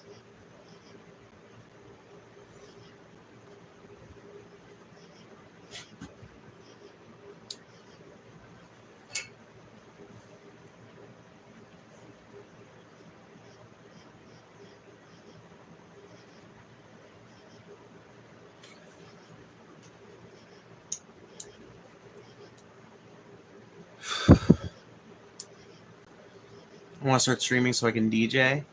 All of you guys should start your own streams. There's plenty of viewers out there for all of us.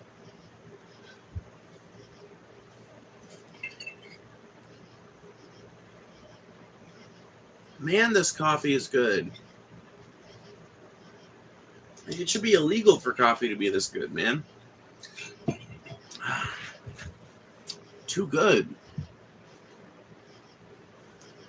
Hey, I have some Jewish friends, and their mom doesn't like me bringing board games, even if it has pictures of a devil on it. Can you help me explain why?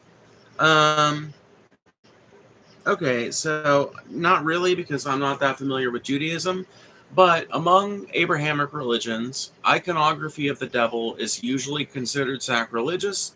They usually consider it to be some kind of bad omen. The idea is that if you have a drawing of the devil, that you are ennobling the devil in some way.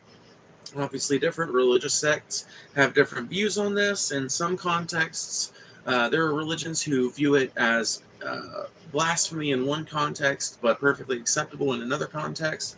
Usually, the exception is made for depictions of the devil that involve him being defeated or opposed. Usually, there's an exception there.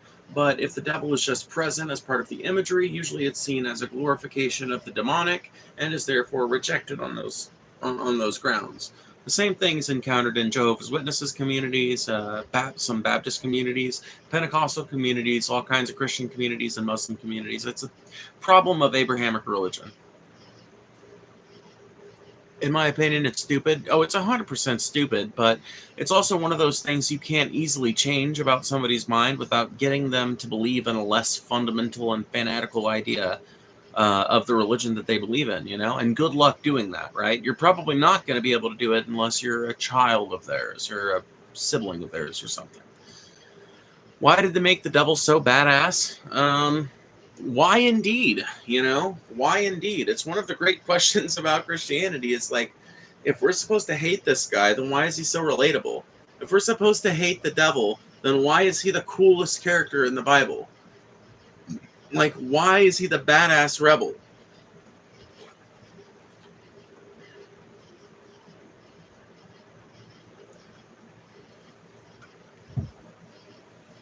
What the fuck? There it is. Can a cookie bake itself, though? My response to your responses about my previous question. Can a cookie bake itself? No. Is the world a cookie? Is the universe a cookie? What is this? Are you going to hit me with the blind watchmaker?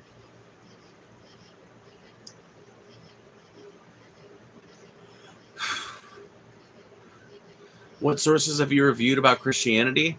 Well, there's this big one I've read all the way through. It's pretty dense reading and pretty dry. In fact, it's dry as an old cat turd, but you might have heard of it. It's called the King James Version of the Christian Bible.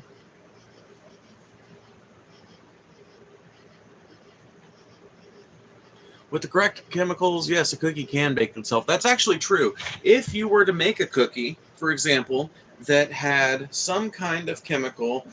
Okay, so here's what you would need. Basically, you would need, seems like the simplest thing in my opinion. You would need some kind of chemical that undergoes an exothermic reaction, or what would it be, an endothermic reaction? You basically need it to have a thermal reaction that increases the temperature by enough over a long enough period of time, and you probably want it to be based on the application of some other chemical, right? But yes, in theory, you could make a cookie that would bake itself. In theory, you would need some kind of chemical or chemical concoction that both produces no toxic not after effects, but no toxic um, derivatives. You would need something that doesn't produce any toxic derivatives, and you would need something that persists in its endothermic reaction until the cookie is fully baked, which would probably be a pretty difficult combination to come up with, or else they probably would have incorporated that technology into MREs and shit already. Aphrodite, I love her. We will pray to Aphrodite. We will pray to Aphrodite. She wears that see-through nightie, and it's good enough for me. Give me that old-time religion. Give me that old-time religion. Give me that old-time religion. It's good enough for me. We will play to Zarathustra. We'll pray to Zarathustra. I'm a Zarathustra booster, and it's good enough for me.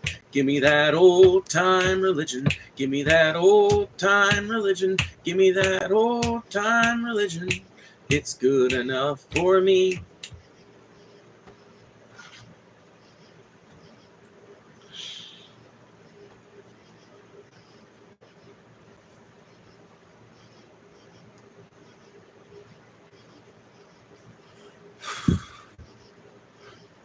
Pete Seeger over here. Bring it in. I love you, Bambi. Yes. We will pray to those old druids. They drink fermented fluids, dancing naked through the woods, and that's good enough for me. Give me that old-time religion. Give me that old-time religion. Give me that old-time religion. It's good enough for me. Phoebe does go off. She just goes, aw. I heart breaking into song randomly. See? Yeah, dude. That's one of the most charming things about my channel, right? By the way, can someone like the fucking stream so we can get back up to 50 likes? What a criminal thing has happened here. Can we be precious friends? I will be completely honest with you, Bambi. It takes a while for me to form a friendship. It just does. But if you stick around on these streams and we get to the point where we're DMing or something, we'll be friends. Can I be your allowance, Guthrie? What do you mean? You're Arlo. Yeah, you can be my Arlo, sure. Riding on the city of New Orleans, Illinois Central, Monday morning rail.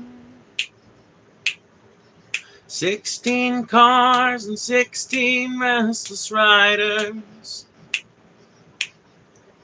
3 conductors, 25 sacks of mail. And all along the southbound Odyssey, the train pulls out from Kankakee and rolls along past houses, farms, and fields. Passing trains that have no name, and freight yards full of old black men, and the graveyards of the rusted automobiles. Good night, America, how are ya? I say, don't you know me? I'm your native son. I'm the train they call the city of New Orleans. I'll be gone 500 miles when the day is done. God, I love that song.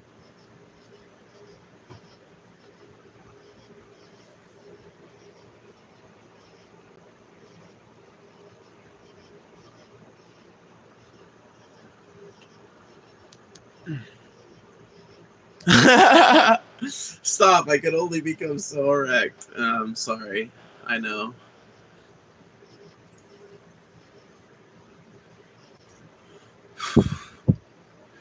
I heard a rumor that Judge Doom from Who Framed Roger Rabbit? Oh, Who Framed Roger Rabbit? Rabbit? God damn it, I'm bad at talking. Was the hunter that shot Bambi's mom? Dude, probably. That probably is true. I bet it's true.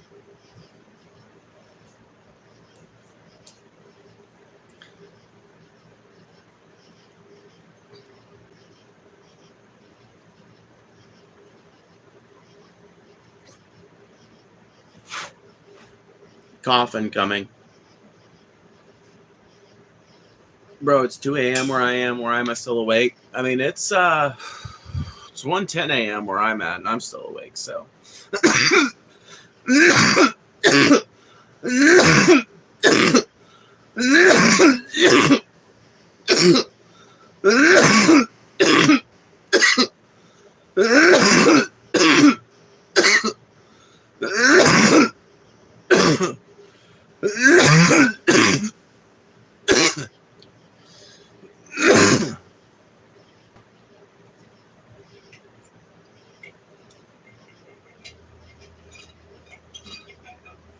Sorry.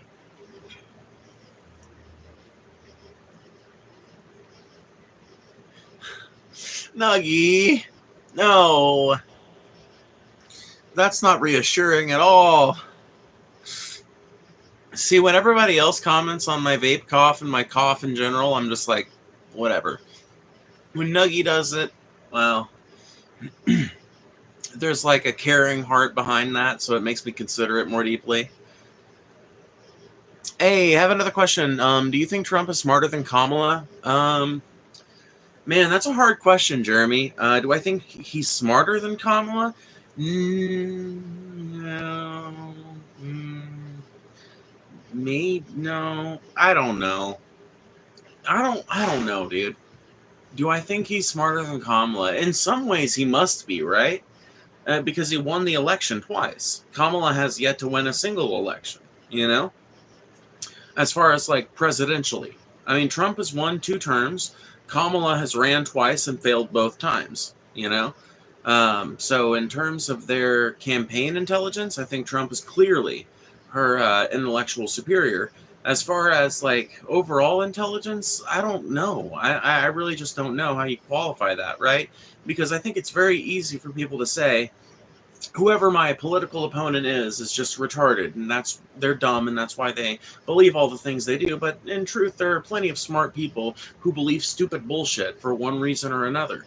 And so, you also have to consider with someone powerful like Trump whether or not their positions actually convey how they feel on the inside, or whether they're based on the will of their billionaire donors, which in the case of Trump, you can be assured that it's the billionaire class influencing his decisions, not any sort of genuine sense of morality. Well, maybe it is with the deportations and shit. That's either he personally has something against Hispanic people, or he has a real desire to cater to his base and make sure that they feel seen and heard after this next election, like during this presidential cycle and shit. But you know, I don't know. That's why it makes assessing their intelligence and putting them side by side kind of hard, because I think if you look at the amount of, like, Kamala is a better speaker, I'll tell you that much. Kamala is a better speaker in terms of her ability to use more complex words, her ability to stay on topic, her ability to not go into stupid muckraking. But at the same time, that's kind of what you have to do to counter Trump. It's pretty much the only thing that works to counter Trump is getting down to his level. And so in that way, you could also say, like, yeah, she's kind of dumb. I don't know.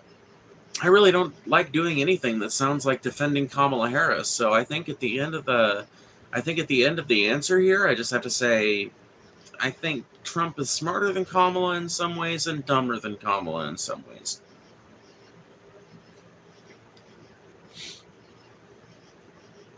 Hey, Phoebe, you shouldn't vape. I've heard, Jeremy.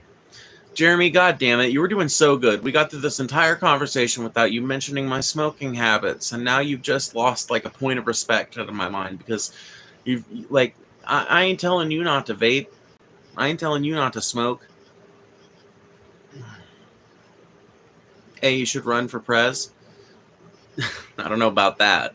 I wouldn't want that amount of power, dude. I wouldn't want that amount of responsibility, bro.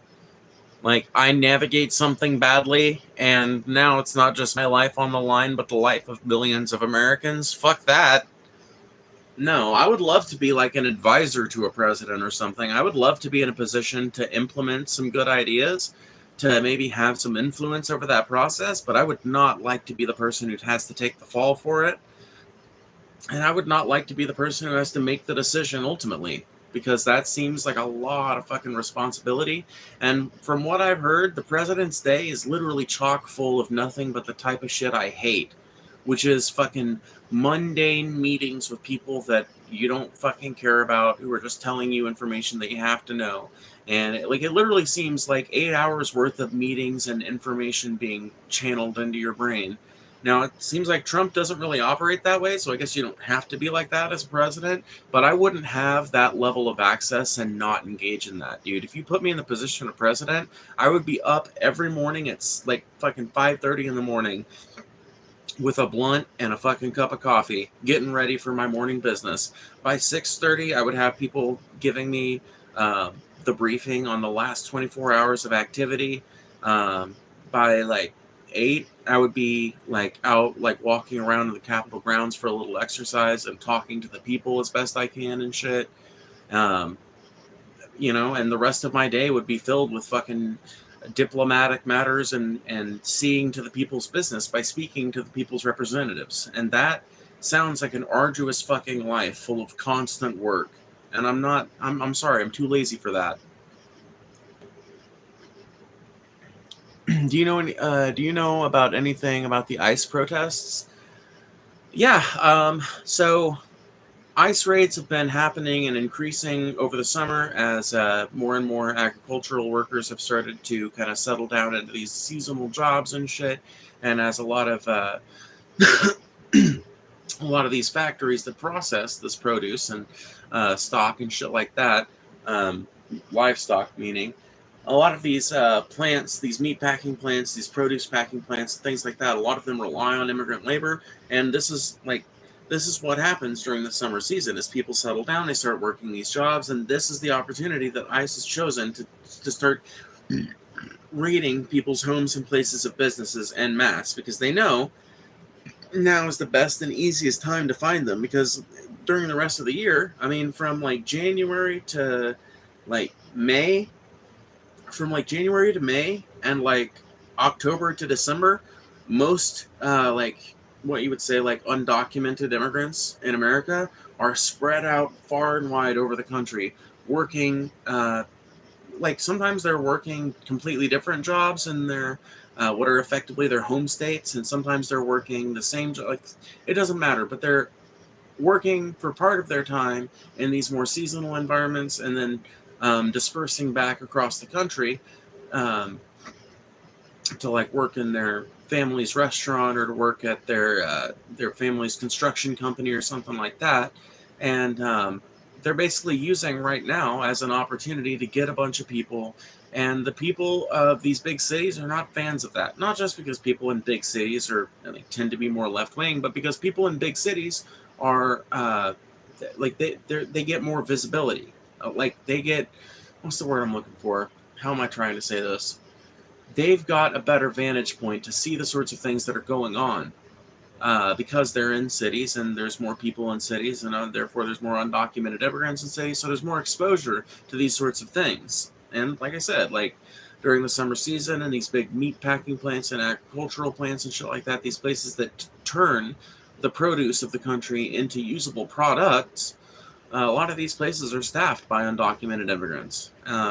People do not like the fact that people are coming in unidentified trucks, in unmarked fucking trucks,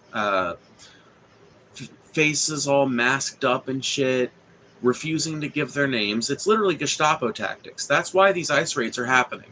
Because the Gestapo is being fucking unleashed on the American people. And at this point, it's not just undocumented immigrants. At this point, ICE and the Trump administration are actively seeking to denaturalize already naturalized citizens. They're seeking to denaturalize already naturalized citizens to justify kicking more and more foreign nationals out of the country, and to justify kicking citizens out of the country. Just basically to justify kicking anybody who's not 100% white American out of the country. That is their fucking goal. And the American people see it for what it is. And the American people are opposing it because they know that this is a path that leads to fucking ruin. That this is a path that leads to authoritarian tyranny. Too much actual work for the presidency? I mean, yeah, that's what I'm saying, you know? Like, it sounds like a lot. Hey, Phoebe, do you listen to rap music? Yes. I don't listen to as much anymore, but yeah. I like a lot of Tupac. I like a lot of, honestly, I like a lot of 90s hip-hop in general. So Tupac, Dr. Dre, Biggie, Snoop, probably be the top 4, I guess. I guess Eminem kind of came out in the 90s too, kind of like late 90s, early 2000s, so maybe you could consider him as well. But I do like some newer rappers as well. I like Post Malone, I like Juice WRLD, I like Lil Nas X quite a bit.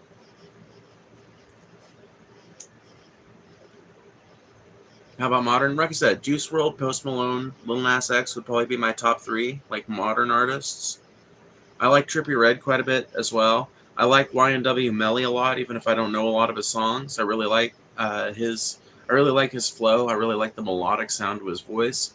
I really like Remble. I like how Remble has these really fucking deeply complicated raps that he says at this more or less monotone tone of voice. So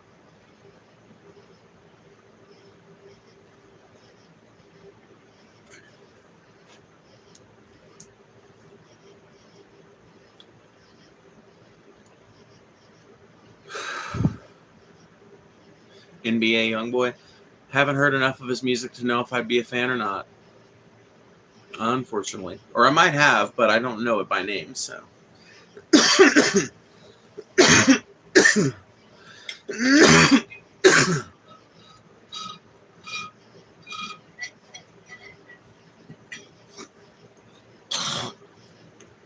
Republican politicians secretly love illegal immigrants. Why else would we not have made the legalization process much faster, despite things such as modern computers and internet?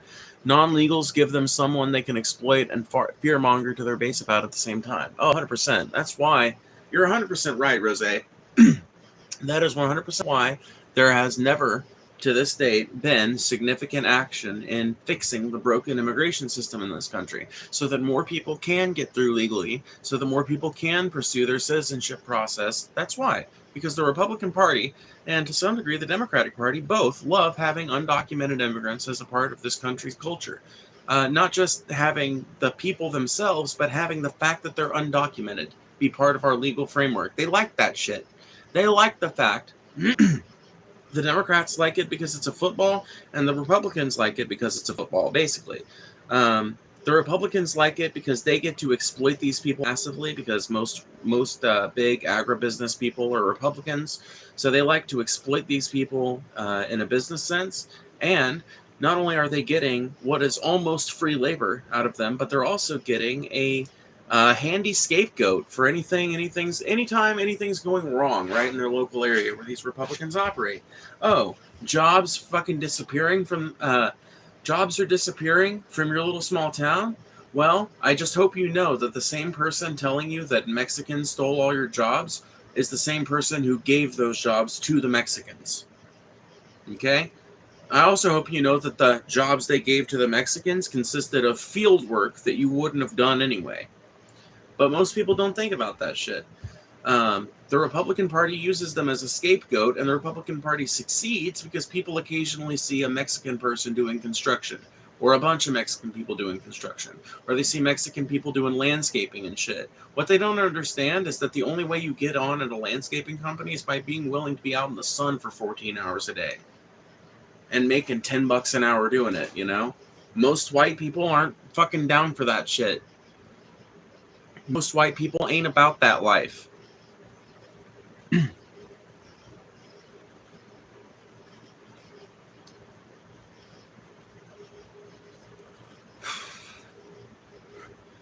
Do you have any pets? Yes. The U.S. is run on immigrant labor? 100%. 100% it is. The United States literally functions and survives on the back of immigrant labor. Also, it ties into poverty porn. Well, so-and-so was an illegal with nothing, and he became successful through hard work, so you just need to work harder, said by people who hate illegals. Yeah, 100%. 100%. It's the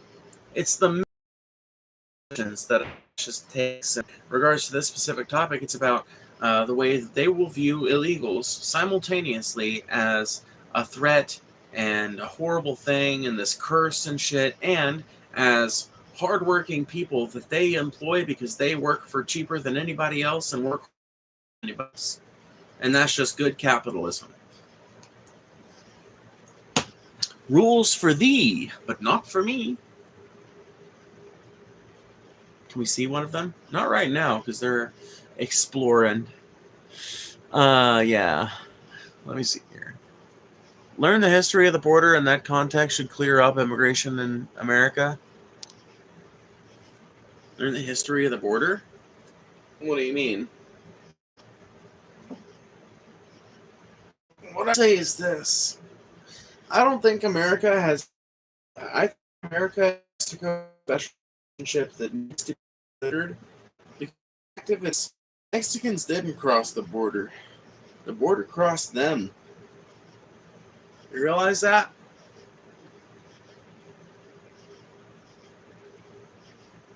Bye, Nuggy. But do you guys realize that?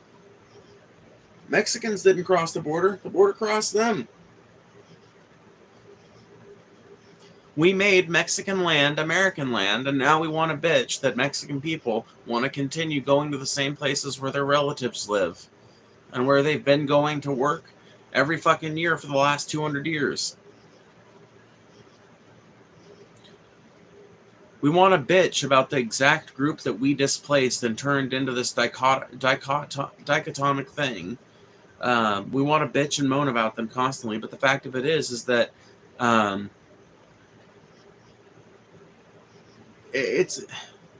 there's a Mexican population in Mexico, and there's a Mexican population in Mexico, Arizona, and California that have been there way longer than Mexico is even a country. There are what we would consider Mexicans living in all three of those states in pretty decent numbers. Texas, too. And so the idea, right, in my opinion, that Mexicans, in particular, should have to come through legal channels, I fucking frankly think that we should have it. I think that we should give Mexican people in particular, I don't know, a greased path towards it. To quickly summarize, the population between the United States and Central America is so intertwined because of a history of open borders and then closed and opened because capitalists wanted migrants to exploit at times. Oh, well, yeah, that's a good point. And then that's basically what I was getting at, more or less. It's Mexico and the southern and southwestern United States' populations are fucking deeply intertwined, and Mexico and fucking Central America's populations are deeply intertwined. And so the idea that we need to resist these people's interflow and shit is just ridiculous. The idea that this is some kind of hard issue that we need to press with violence, based on a premise that I can never fucking get behind, which is that we need to keep illegals out of our country. I think maybe certain people shouldn't be illegals just off the bat. I think that a Mexican citizen, I think anyone from Central America should be able to come and live and work in America for as long as they want, and pay taxes using their Mexican social security number or their Ecuadorian social security number or their fucking Panamanian social security number or whatever. Does anyone here watch Monument Mythos? It's an internet horror series by the channel Manticore about an alternate U.S. known as the United Zones of America, where national landmarks are basically living beings. What? That sounds wild. In short, there is no border. It's bullshit. Yeah, 100%. There is no border. It's like I said. Mexicans didn't cross the border. The border crossed them.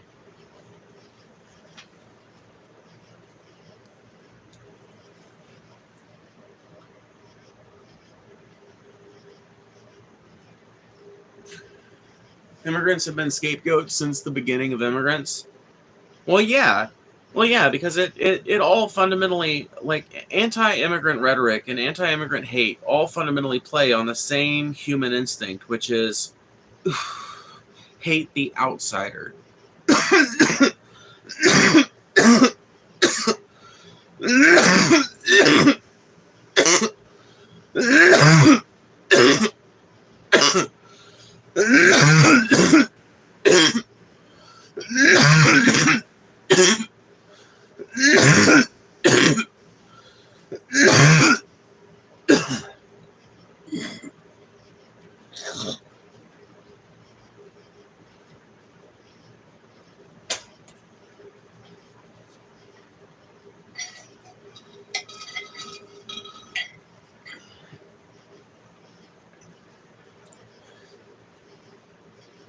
But yeah, it basically plays on the human fear of the outsider. In tribal culture, in tribal and nomadic cultures, it would have been incredibly difficult to be 100% certain of someone's associations and someone's... God damn it, I wish I had some more liquid. Anyway, it would have been impossible to be 100% certain of someone's associations and someone's intentions in a tribal or nomadic kind of society. And so people develop this sort of instinct to be fearful of outsiders. And it's something we probably honestly didn't develop as a result of that. It's probably something that has just helped us out since long before we were human beings. I mean, even chimpanzees are wary of chimps from other troops. Our other closest relatives, baboons, are also wary of baboons from other troops. So it's a primate thing, right? You don't know if in a social species and that's broken up into small groups, you don't know if someone else from another group is a danger to you or not until they've stuck around for a good long while. And they are always going to seem like the weakest link out in terms of trust, right? So it's sad because all of this anti-immigrant rhetoric is literally preying on an instinct that we share with gorillas and baboons. Literally. It's preying on ape instincts.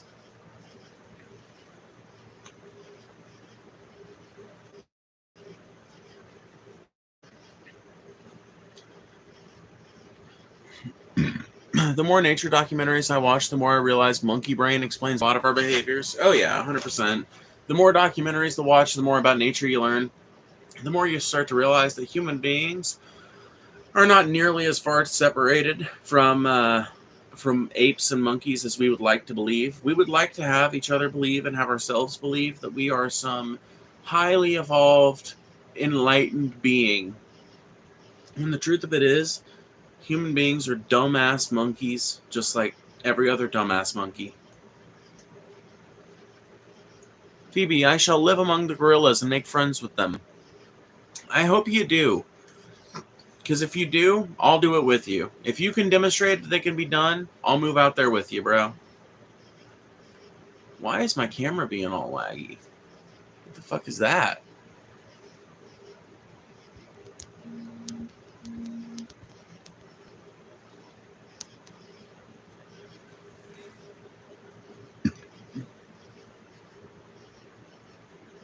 Human beings are just animals themselves? Well, yeah. I don't think that's in contention, right? We ain't nothing but animals. Well, shit, some of us cannibals cut other people open like cantaloupes. But if we can hunt at animals and antelopes, then there's no reason why a man and another man can't elope. But if you feel how I feel, I got the antidote. Women, wave your pantyhose, sing the chorus, and it goes.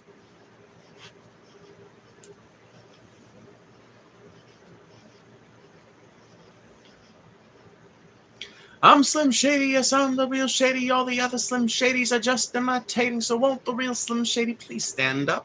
Please stand up. Please stand up. Gorillas are chill, but they stay away from the chimps. Oh, yeah, no, you have to stay away from chimps. Dude, chimps are aggressive as fuck. They're like you turn the fucking aggression lever up all the way on human beings, and maybe you've got something that's half as angry as a chimp. Chimps are just irascible bastards that, because they're tough as fuck, they'll just rip you apart, you know? Like a chimp that gets sufficiently sick of something will just tear it to fucking unimaginable shreds. They are like 3 times as strong as a human being. Their bite force is fucking insane. They are fucking wild creatures.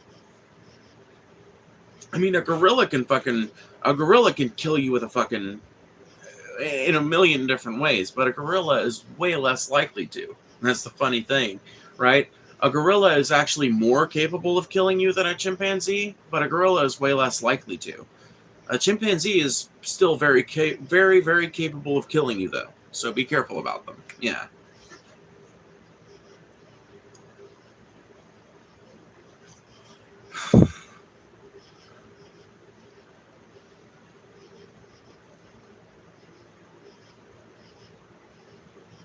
I went to a zoo and one time a monkey escaped its cage. Dude, that's fucking wild. Did it escape the cage while you were there at the zoo? If so, dude, that's fucking crazy. That is some small world type shit. All the days you could have been at the zoo, bro. You'd come any other day and it wouldn't have happened. Like that one news story that got ideology banned. If I walk into my friend's house and see a chimp sitting on my couch, I am slowly backing out and closing the door, leaving and never speaking to them again. Yeah. I would speak to them again, but I'm just telling, never speaking. I think you mean never speaking while you're inside the house. Yeah, dude. I'm the same way. I don't know, dude. I fucking don't know. I would be cool with it if a person told me, like, whatever. Like, I grew up. I don't know if I should even talk about this, honestly. This is probably going to make some people fucking hate my ass. But my parents, when I was growing up, had a petting zoo in Missouri. And they were kind of like exotic animal traders, kind of, you know? I know that's something a lot of people look down on. I'm sorry. I cannot help who my parents were, okay? I'm not currently engaged in the act of tiger selling or fucking crazy rare deer selling from Africa. I'm not currently engaged in the exotic animal trade, but my parents were when I was a kid. We had a petting zoo and shit. And, because of that, it's not unusual for me to think about someone possibly having a chimpanzee or someone like owning a chimp rescue or something like that. And like I would trust somebody like that. Like if I befriended somebody for some reason that was into the exotic animal trade from the rescue side or something like that and had like a sanctuary where there's like a decent level of separation between the chimpanzees and the human beings that come to look at them and interact in limited ways, then I would do that. I would consider that as safe as a zoo or something like that. But I would have to have pictures first. I would have to know for a fact that I'm not going to get mauled by an escaped chimp. Yay, more twirls? No more twirls, Bambi. No, I don't know. Maybe I'll do another twirl at some point. Oh yeah? Then why do I keep hearing the name Ophi mentioned among ivory hunters?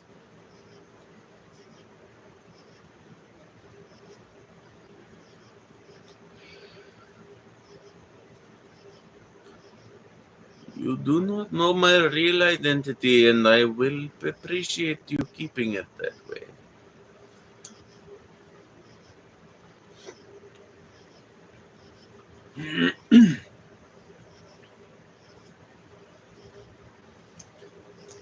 My people consider it especially offensive to hunt for rivalry.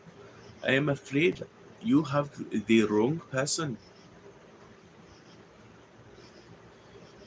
Rescues are necessary, but people need to stop kidnapping opossums. Wait, what? Opossums are being trafficked at alarming rates. It needs to stop. Wait, what? Like American opossums? Like possums? Like fucking the rat-looking marsupials? Are you talking about American possums? Who the fuck would want one?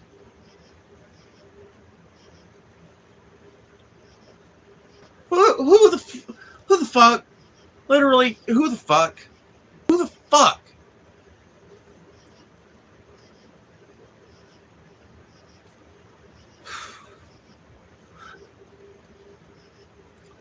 Have you not seen the YouTube ladies with opossums? No! No, I've maybe seen one chick with an opossum one time. And it was years ago, and it was because there was a fucking opossum that moved into our house, literally. Moved into our house, and it like had babies in there and everything. And I guess the babies went off and grew up, but it couldn't puzzle its way back out, I guess, for some reason. And it eventually ended up popping up into the house. And so we just had a possum walking around our kitchen. And we had hardwood. Well, we didn't have hardwood, but we had vinyl floors and tile floors, so we could get around the kitchen, but it couldn't get out of the kitchen. And however it had managed to get in there, it apparently couldn't get back out. And so we had two choices in our minds. We had three choices. One, we could just kill it, which would be awful. Nobody wants to kill a poor little possum, did nothing wrong, right? We didn't have chickens or anything like that. This is when we were living in Missouri. We had a house in town, so no danger there. Possums are great in environments like that. They're often one of the few forms of life remaining as far as like little woodland animals, so definitely didn't want to kill it. We saw us having two other options. We could contact a game warden who is probably just going to tell us to just destroy it or something like that. And we can contact a rescue. But when we looked into rescues, there was literally not a rescue within 100 miles that took opossums. So we were like, okay, well.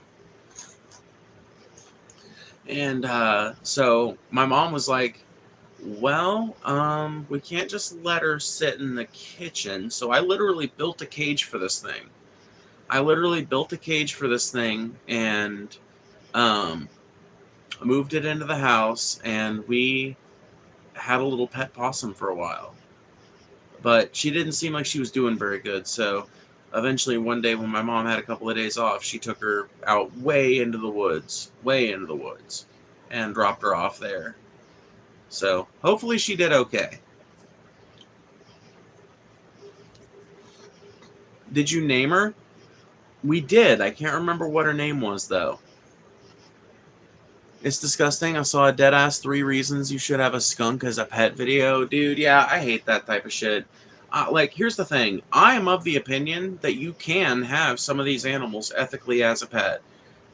Through, rescue organizations. I think it would be kind of cool for some of these rescue organizations to give people the option of allowing someone to train and then to adopt one of these little animals. Because I think that there are situations where a rescue happens not because of the illegal pet trade, but because a mother animal got hit on the road and a rescuer happens to find the babies before they get ran over, and then they get bottle raised and everything, but then they're acclimated to human beings and shit, or most of them are fine, but then one of them is acclimated. It's there's situations where I think it's okay to have a skunk as a pet.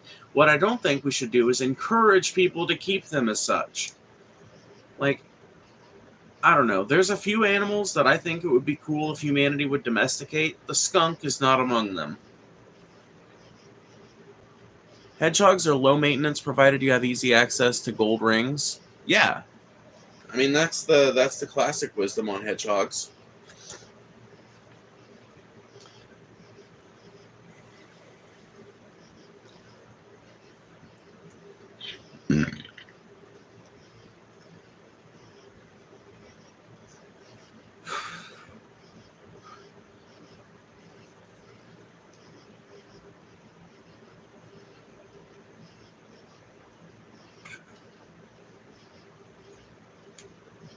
Bambi reminds me of somebody I used to be friends with on Facebook. I was trying to replace who Bambi reminds me of, but I finally figured it out. Now can we see some of your pets? None of them are nearby, sadly.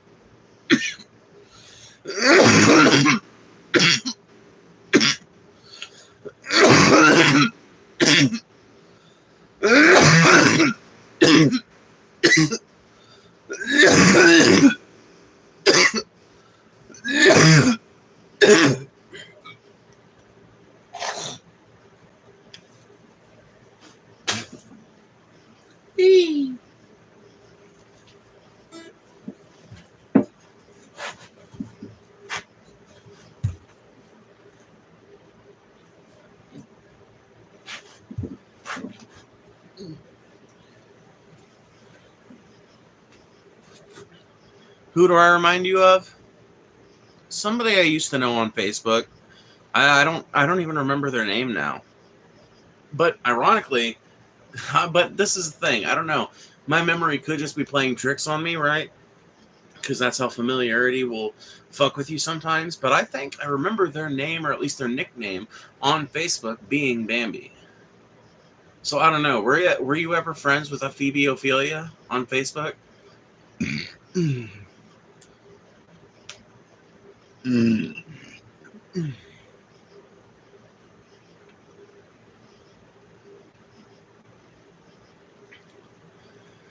You remind me of the bot girls that message me when I'm on illicit websites. Yeah. Bambi doesn't exactly remind me of those folks because Bambi's not telling me she's a local girl in my area that's hot and ready, you know? Probably not. Damn. No, that's okay. You found me now. Oh,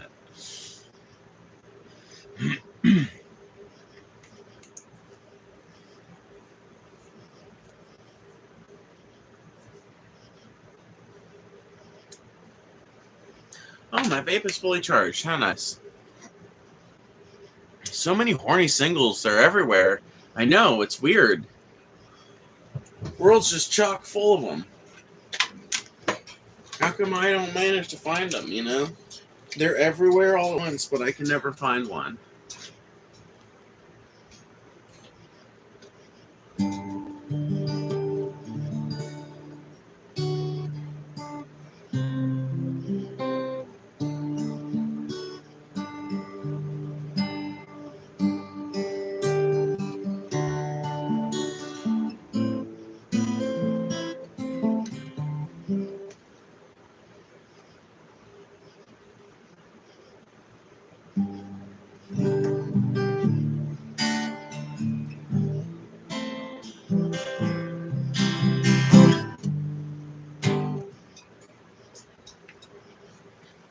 I feel like everything sounds bad.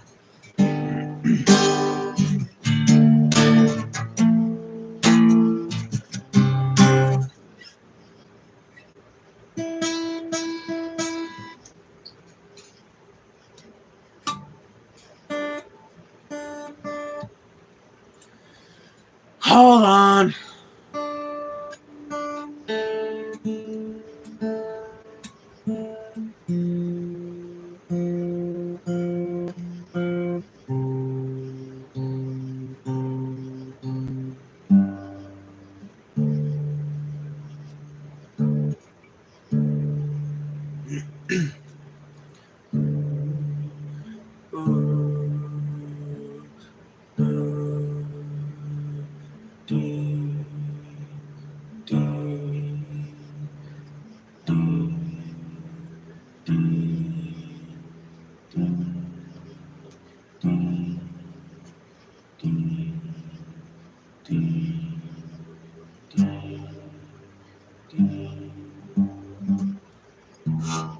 Fuck. Whatever.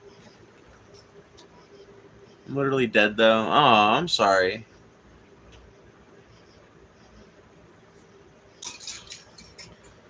That's what a horny single would say, huh? Oh, ooh. Getting spicy here in the chat.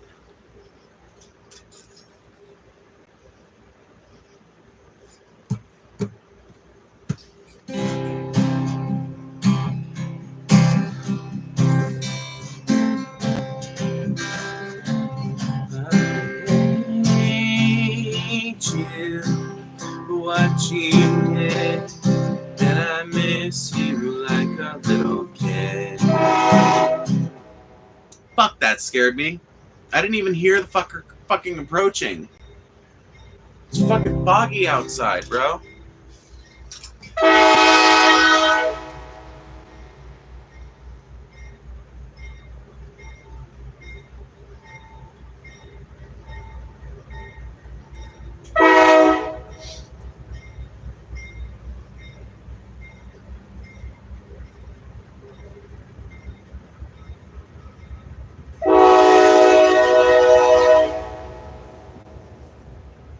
Man, I get sick of listening to trains all night.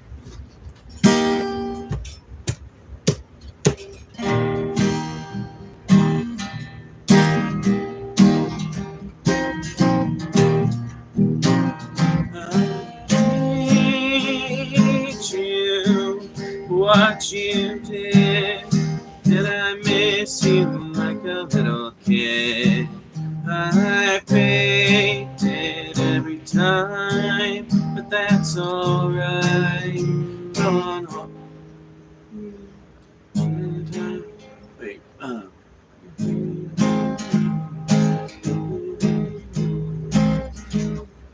God damn it, why am I forgetting the fucking words? I hate it when this happens. I know that song. I know I do.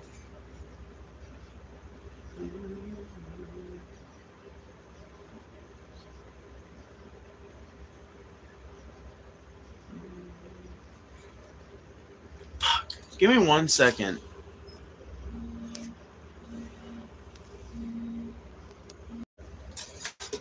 Okay, I found it. I'm sorry.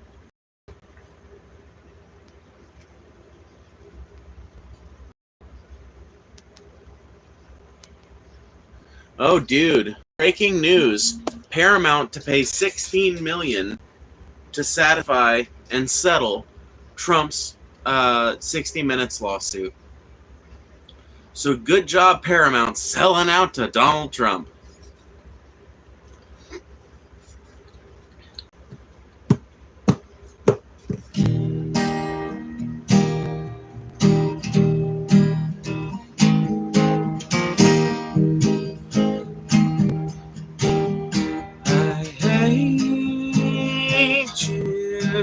What you did, and I miss you like a little kid. I faked it every time, but that's alright. I can hardly feel anything. I hardly feel anything at all.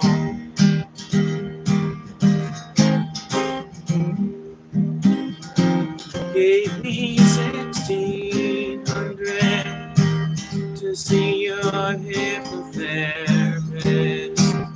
I only went one time. You let it slide.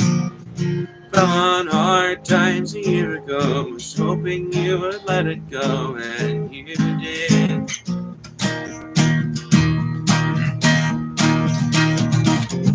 I have motion sickness. Somebody roll the windows down. You know I have no words in the English language. I can scream to drown you out.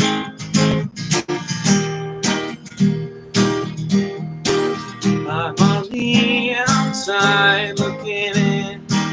You They're throwing rocks around your room, and while you're leaning on your back in the glass, I'll be glad that I made it out. I'm sorry that it all worked out like it did.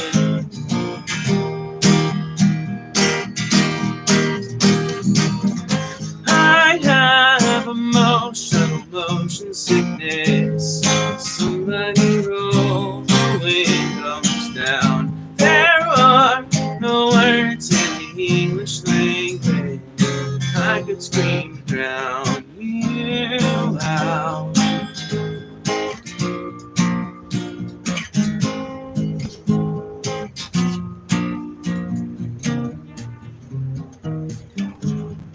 You said when you met me, you were born. You said when you met me, you were bored, and you were in a band when I was born. I have motion sickness. Try to stay clean and live without. And I wanna know what could happen if I surrender to the sound.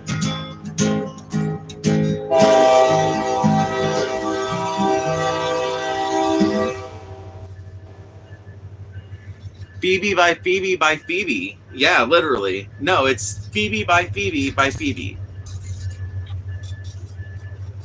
No, yeah, no, now I get what you're saying. Yeah, no, it's literally Phoebe by Phoebe. Yeah, 100%. Phoebe covers Phoebe. Yeah.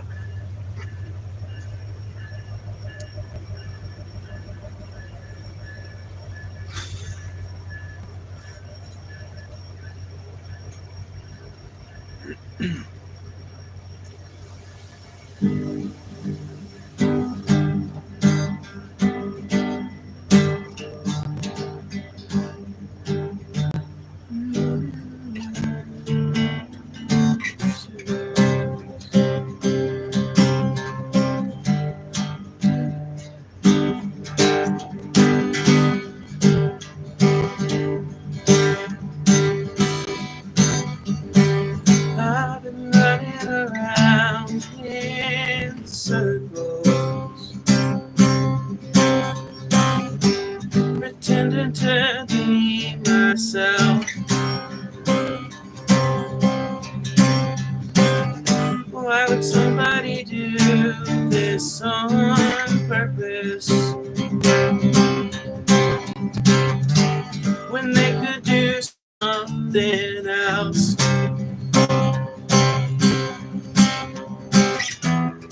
Riding out the morning birds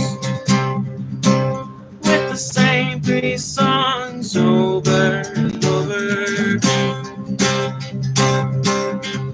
I wish I wrote them, but I didn't, so I learned the words. I'm along till the feeling's gone forever. Strolled out to see the stars, but they weren't out tonight. So I wished hard on a Chinese satellite. Want to believe, but when I look at the sky, I feel nothing. You know I hate to be alone. I want to be wrong.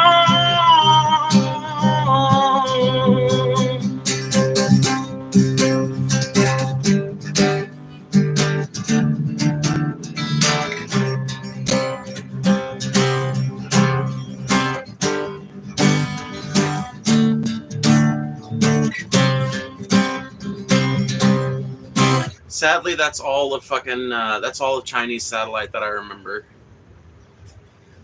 But I do love that song, though. What?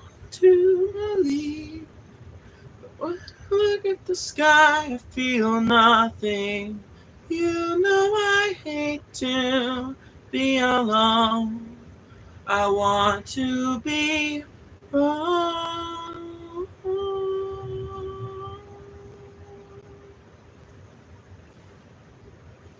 You were screaming at the evangelicals. They were screaming right back from what I remember. You said I will never be your vegetable. 'Cause I think when you die, then it's forever.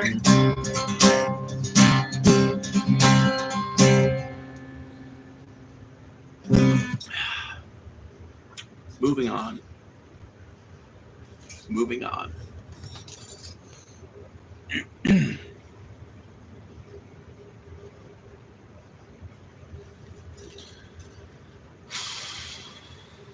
Paramount is paying off their soul at this point. The bank is going to reclaim it. Ode to Paramount. Yeah. Yeah. I'm sorry, y'all.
When the spring kicks in, I go to the store for nothing and walk right by the house where you live with Snow White. I wonder if she ever thought storybook tiles on the roof were too much. Most times I let the as long as your favorite things, Dynetics or stucco. The drugstores are open all night. The only real reason I moved to the east side. I learned a good way to hide in plain sight. What if I told you that I feel like we've known each other, but we never had.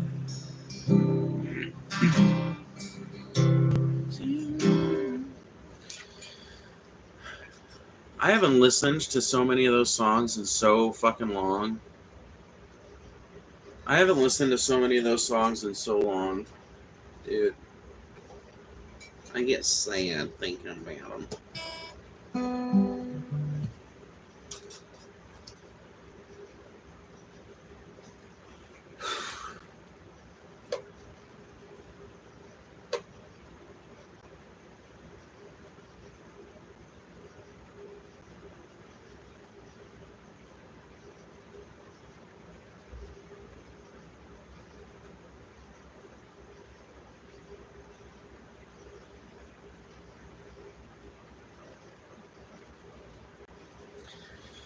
Wow, I just like went into my head completely there for a minute. What What is the most difficult part of learning guitar for you? Well, I'm pretty much past the I mean, you're never past the learning stage, but I mean, for me, I guess the most difficult part of guitar is just like learning, like quick finger picking. You know, like.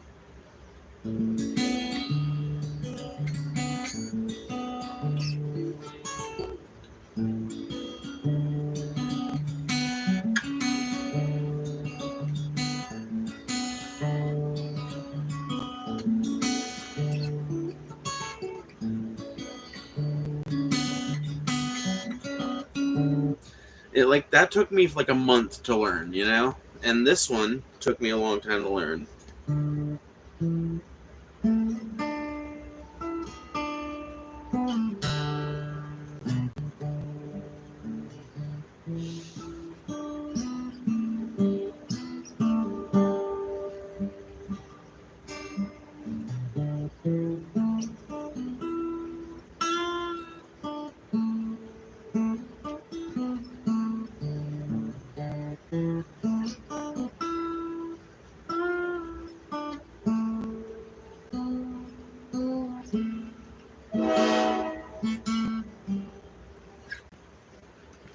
You know? So finger picking, I would have to say, is the hardest thing.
Wish You Were Here?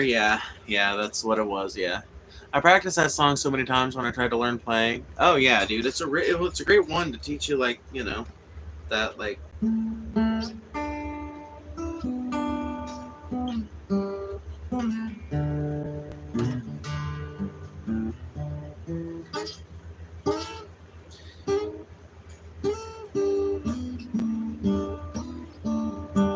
I need to cut my nails. That's one of the reasons I'm having so much difficulty. But yeah, it's got lots of different skill exercises in there, so it's a good one to practice with.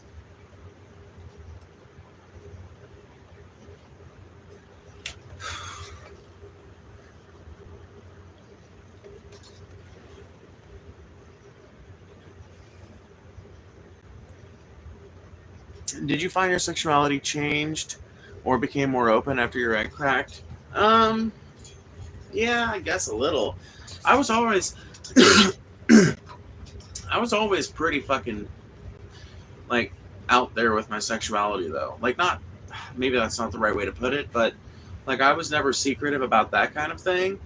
I engaged in a lot of same-sex and opposite-sex sexual activity before I came out as trans, but I definitely became more willing to try different things after I came out as trans. So I guess, yeah.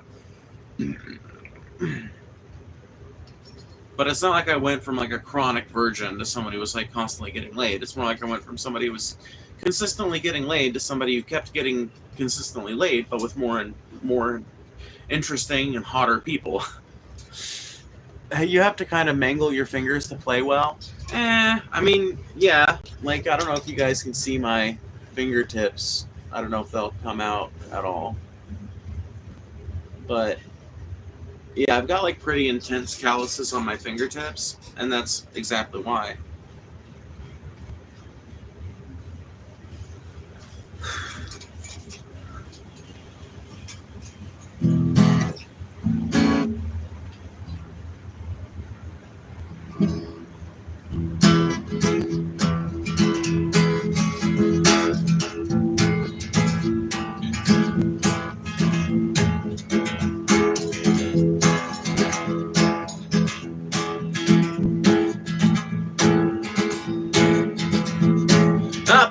you a picture with words I miss her. We still talk like every day. We don't talk in the same way that we used to. I'll move on, forget you. We could never see eye to eye either way. Like her cause she's smart, headstrong and independent. Puts me in my place, but I don't know where I stand. And if only I could find the words, muster up the nerve to tell her, never forget her and she'll always have part of me. Don't let me go down this road again. We both know where this ends. In a storm of feeling, I'm somewhat appealing. I can't play these games like her cause she's smart, headstrong and independent. Puts me in my place, but I don't know where I stand. And if only I could find the words, muster up the nerve to tell her, never forget her and she'll always have a part of me. She'll always have a part of me. She'll always have a part of me.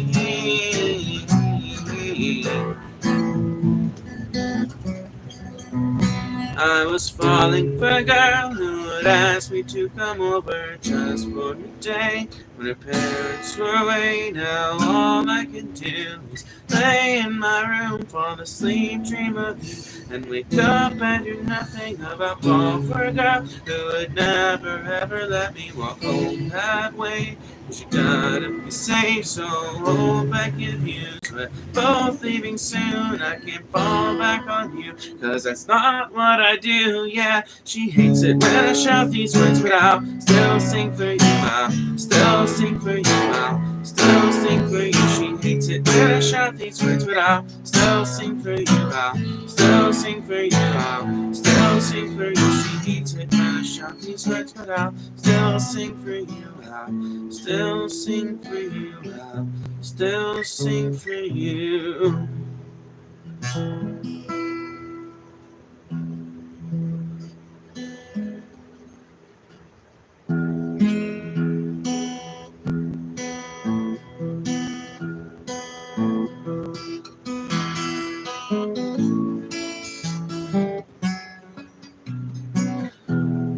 This tenderness comes as a surprise.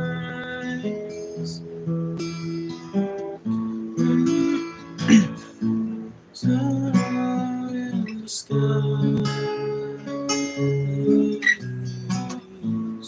Took out the rose and left me the home.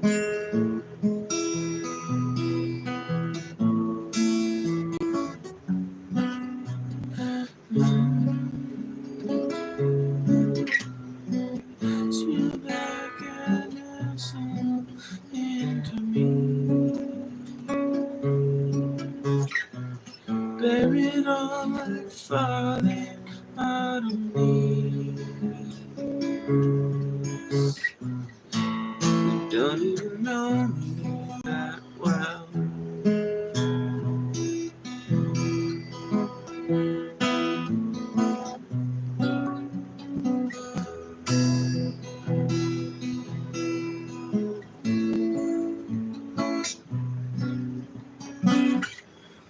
Holy shit! Peace, Phoebe. Well, peace, Jeremy. It was fun. Probably gonna get off here pretty soon.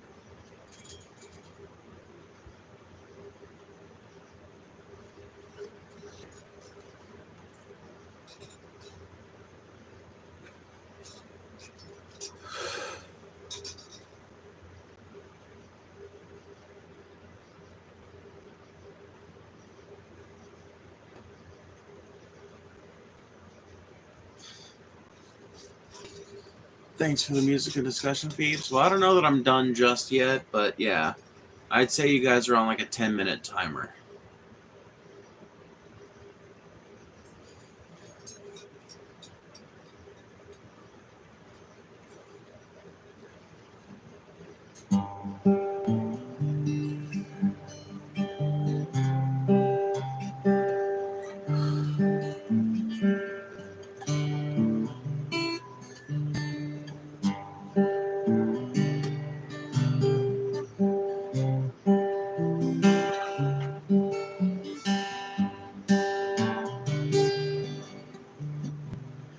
Fuck me.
I bet I could actually play that if I turned it into a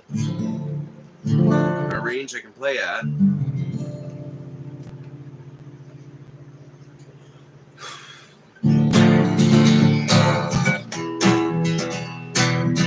Anybody here like the Shins?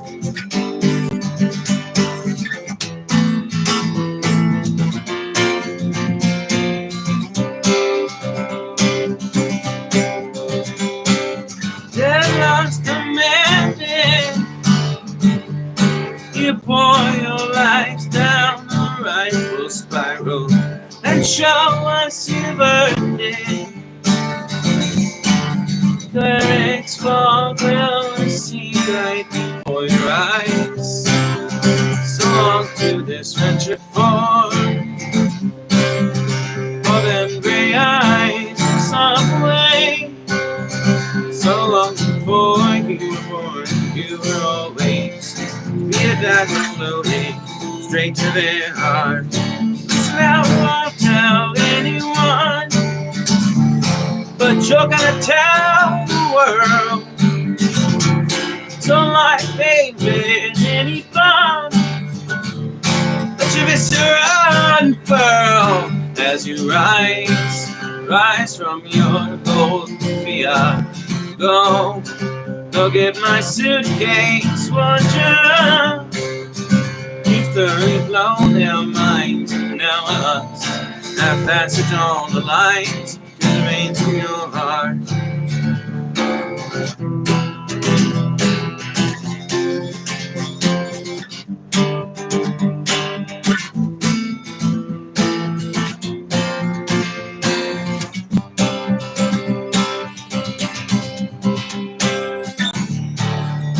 You're not invisible now,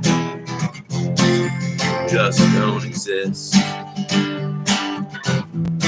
Your mother must be so proud. You sublimate yourself, granting us a wish.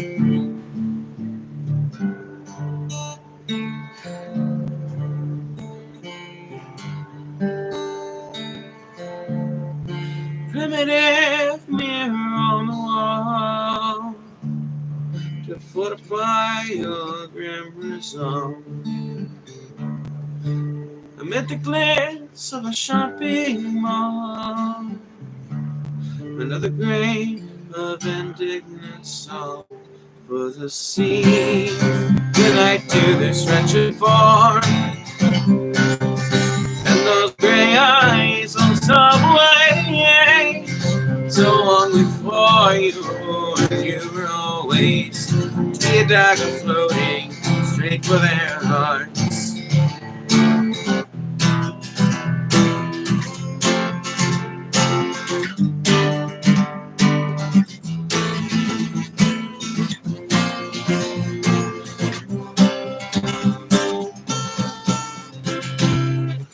Whoa. Me do? Well, that was, I believe, from the album The Port of Morrow. It's called The Rifle Spiral. I also know their most famous song, but I'm assuming you've probably heard enough new slang to last you a lifetime.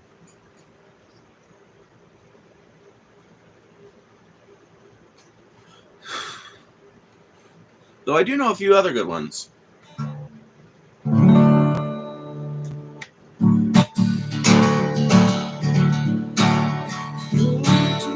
Born to multiply, born to gaze into night skies. I want one more Saturday.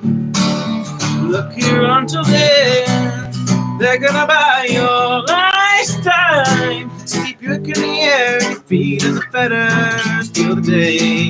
We come into it cartwheels, we all crawl up real sounds. And you shape on the dance floor. Everything can touch, feel, knock out my eyes. I'll be damned to be one of us, girl. Facing the android's conundrum. I felt like I could just cry. But nothing happened every time I tried. Ooh, to atone on the wall. Selfless fool body, save us all. Never dreamt of such still hands. Folded in your lap, raise them up to beg for scraps. Knows holding you down by the tips of his fingers, all the same. Will you be top of the ocean, just a minute too late? Or tempt by a potion, finance beyond made for you to love. You'll be damned to find it through the window panes. You know, you trade your life for any ordinary Joe. Do it now or go old, 'cause your nightmares only need a year or two to unfold.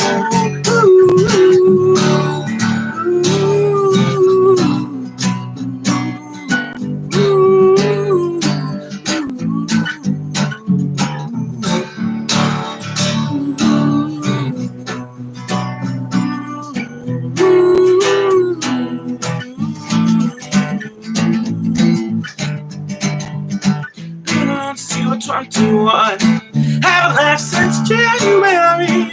Try and make like this is so much fun, but we know it to be quite contrary. La la la la la la. Damn to be one of us, girl. Facing the dodo's conundrum. I felt like I could just fly, but nothing happened every time I take one on the chin. Hitler in your coat, I don't know how long that it's been. Watching the lantern dim, start of oxygen. Oh, so give me the hand and let's jump out the window.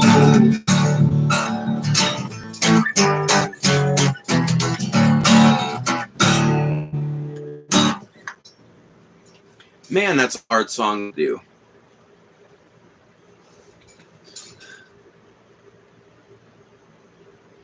I'm a basic hoe. I like new slang. Good. I do too. Any song on this album reminds me of my first apartment. Oh, dude. Me too, actually. That's funny.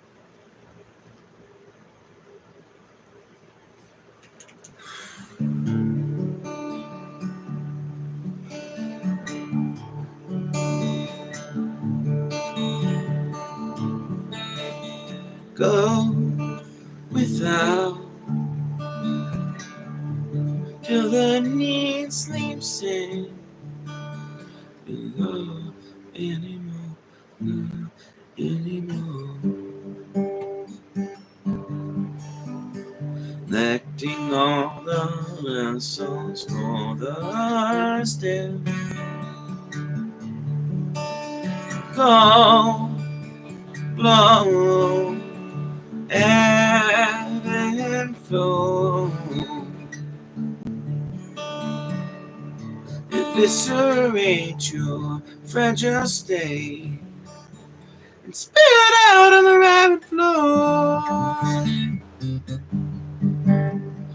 1,000 different versions of yourself.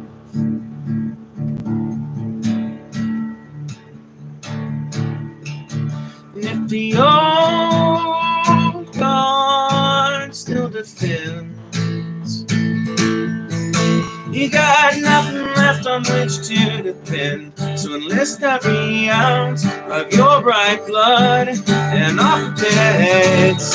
Jump from the hook, you're not obliged to swallow anything you despise. See those unrepenting badgers want your life.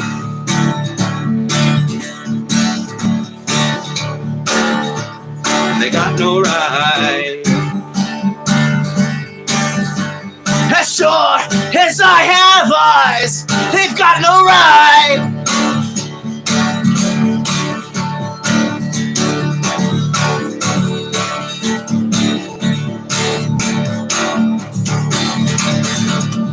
Just put yourself in my new shoes and see that you do what I do, because the old guard still defends. We got nothing left on which to depend, so enlist every ounce of your bright blood and off with their heads. Jump from the hook, you're not obliged to swallow anything you despise.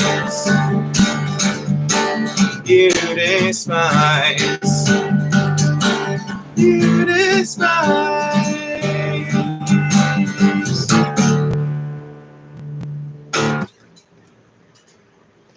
I love that song.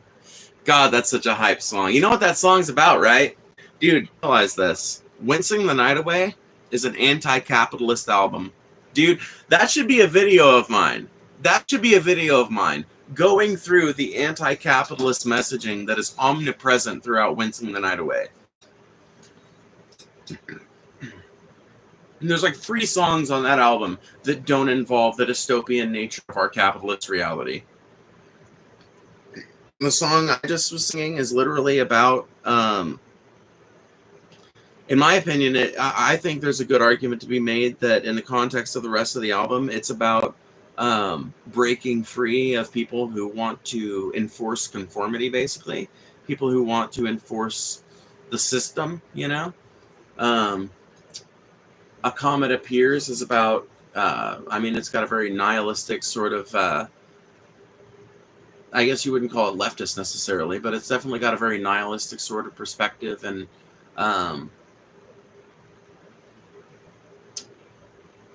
definitely has philosophical connotations in some way. But Australia is clearly about unionization and about people not wanting to participate in it, and about the sort of like tragedy of human life that comes out of someone that wastes their whole life away working in an office job or a factory job, that, or their personality on the weekends, and really just envies regular people that get more time off of work and that don't have so much of their lives dominated by their workplace environment and shit.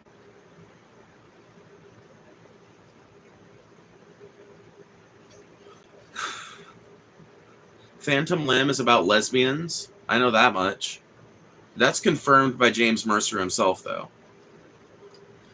Most of pop culture is anti-capitalist, or at least forwardly anti-capitalist, and yet pop culture keeps people predominantly ensnared in capitalism. Shit. That's the weird thing about it, right? One of my friend Frey actually has a few really fucking good videos on this very fucking thing that they've released recently about how basically the capitalist has figured out how to sell us visions and dreams of revolution without telling us that that's what they're doing, right? And so you buy a movie like V for Vendetta and you watch it a million times and you just dream of the day that that happens for you. Or you watch a movie like, I'm trying to think of another dystopian movie. You watch like,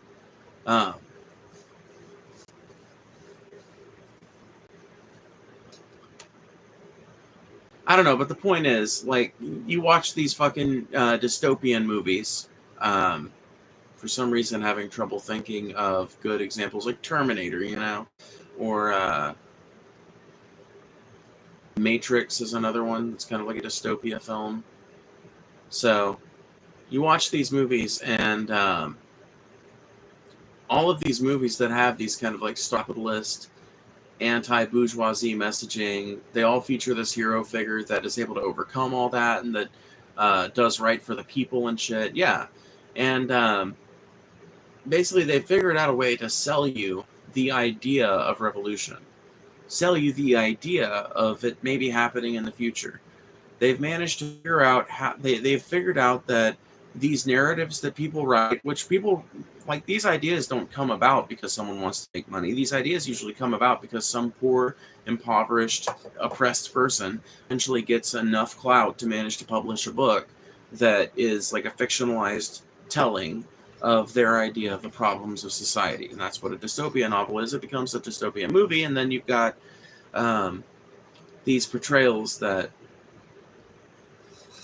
basically enable, like I said, enable the capitalists to sell us the visions of our own savior. Revolution, brought to you by Amazon Prime. Exactly. And you don't know what else to do but buy a V for Vendetta shirt. I'm having an existential crisis. I mean, Pig Mercy, you're coming up against the wall that I can only define as the no ethical consumption under capitalism wall. Like, at a certain point, you just realize everything. Oh my God, Pig Mercy, have you ever read the book Ishmael? If not, I want you to read that book, because I think you will feel more at peace. Your existential crisis will be explained by Ishmael, but I'll try to do my best to explain the idea. There are two ways of life being enacted on this planet. There are two ways of life being enacted on this planet, and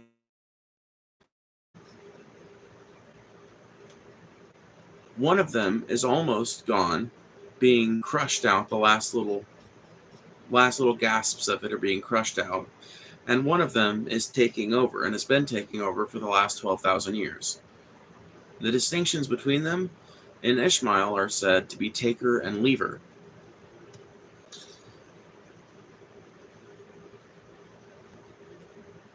I live on the wall, comrade. I'm so dead that I'm living, actually. I love consumption, but I hate consumption. Yeah, me too.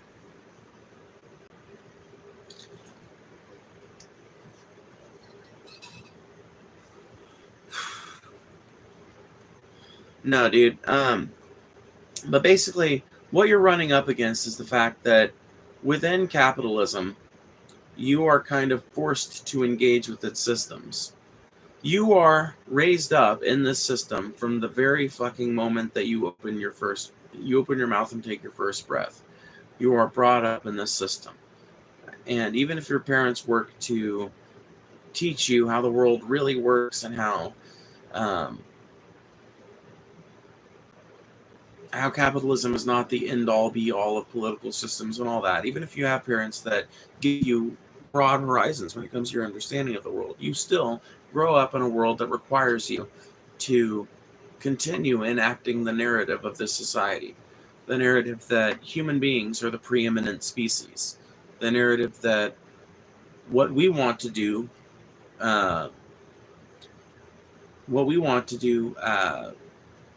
outclasses what any other species' concerns might be. The narrative that human beings have taken the world by storm, you know? The narrative that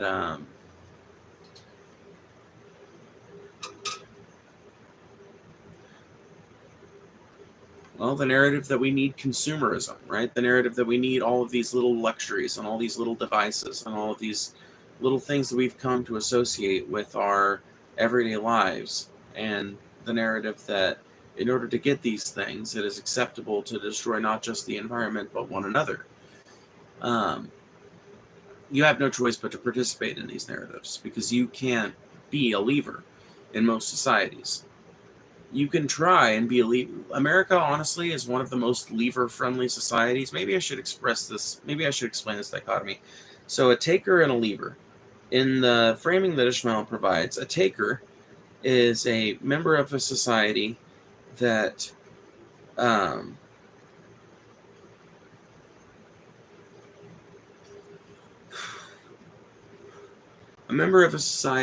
that lives off of more than just its own land base.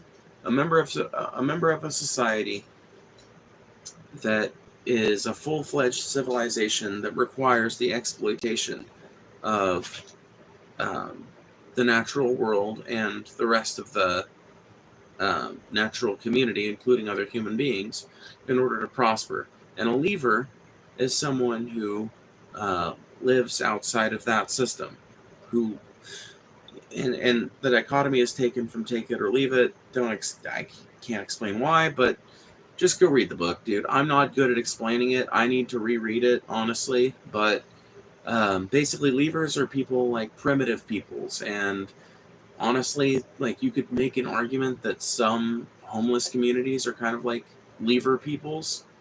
You could argue that some reservation communities are leavers in a way. Any community that is basically living off of what it can produce on its own little patch of land, living off of what it can find in the wild, what it can do without giant earth moving equipment and shit like that, right? And you can't really be a leaver, even in America. You can try, but this society really, really, really discourages living outside of its demands, right? It gets overwhelming sometimes that the system needs such a hard sell from within itself, I guess. It's funny, though, or I'm traumatized, but I'm LOL, so it's alright. I'll read the book maybe, though. What did you say it's called? Ishmael. Ishmael. It's, it seems like a bigger book than it is, honestly. It's, most people can read it in a night or two, and it's a really fucking compelling read. Really compelling read.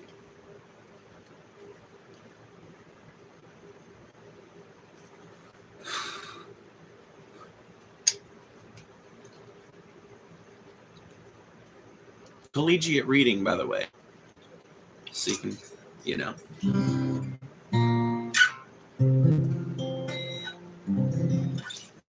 Oh.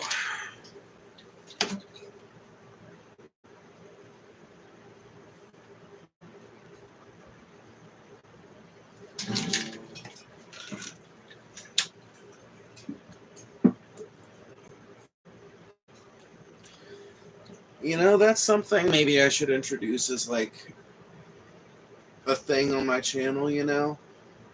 What do you guys think about a Phoebe book club? Because I want to encourage reading in people again. Probably not enough people in here to get a good fucking temperature on it, honestly. I'll probably have to ask again tomorrow or something. But I was just thinking about it, and I think that would be a really cool idea. I'm down. Bambi's down. I bet Book Blaze would be down.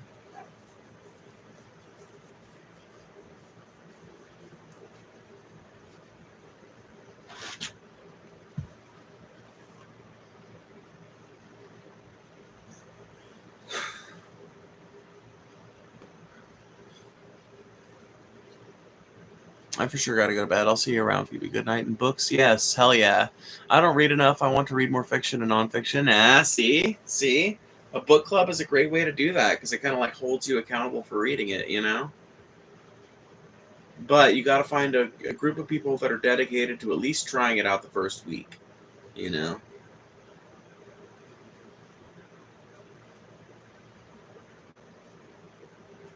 I don't know. I'll think about it, and I'll talk about it tomorrow on stream when there are more people active. And I'm going to try and do a morning stream tomorrow, so we'll see how that goes. Anyway, I'm going to get out of here for now. I appreciate you guys stopping by. Thank you to everybody who super chatted, and good night.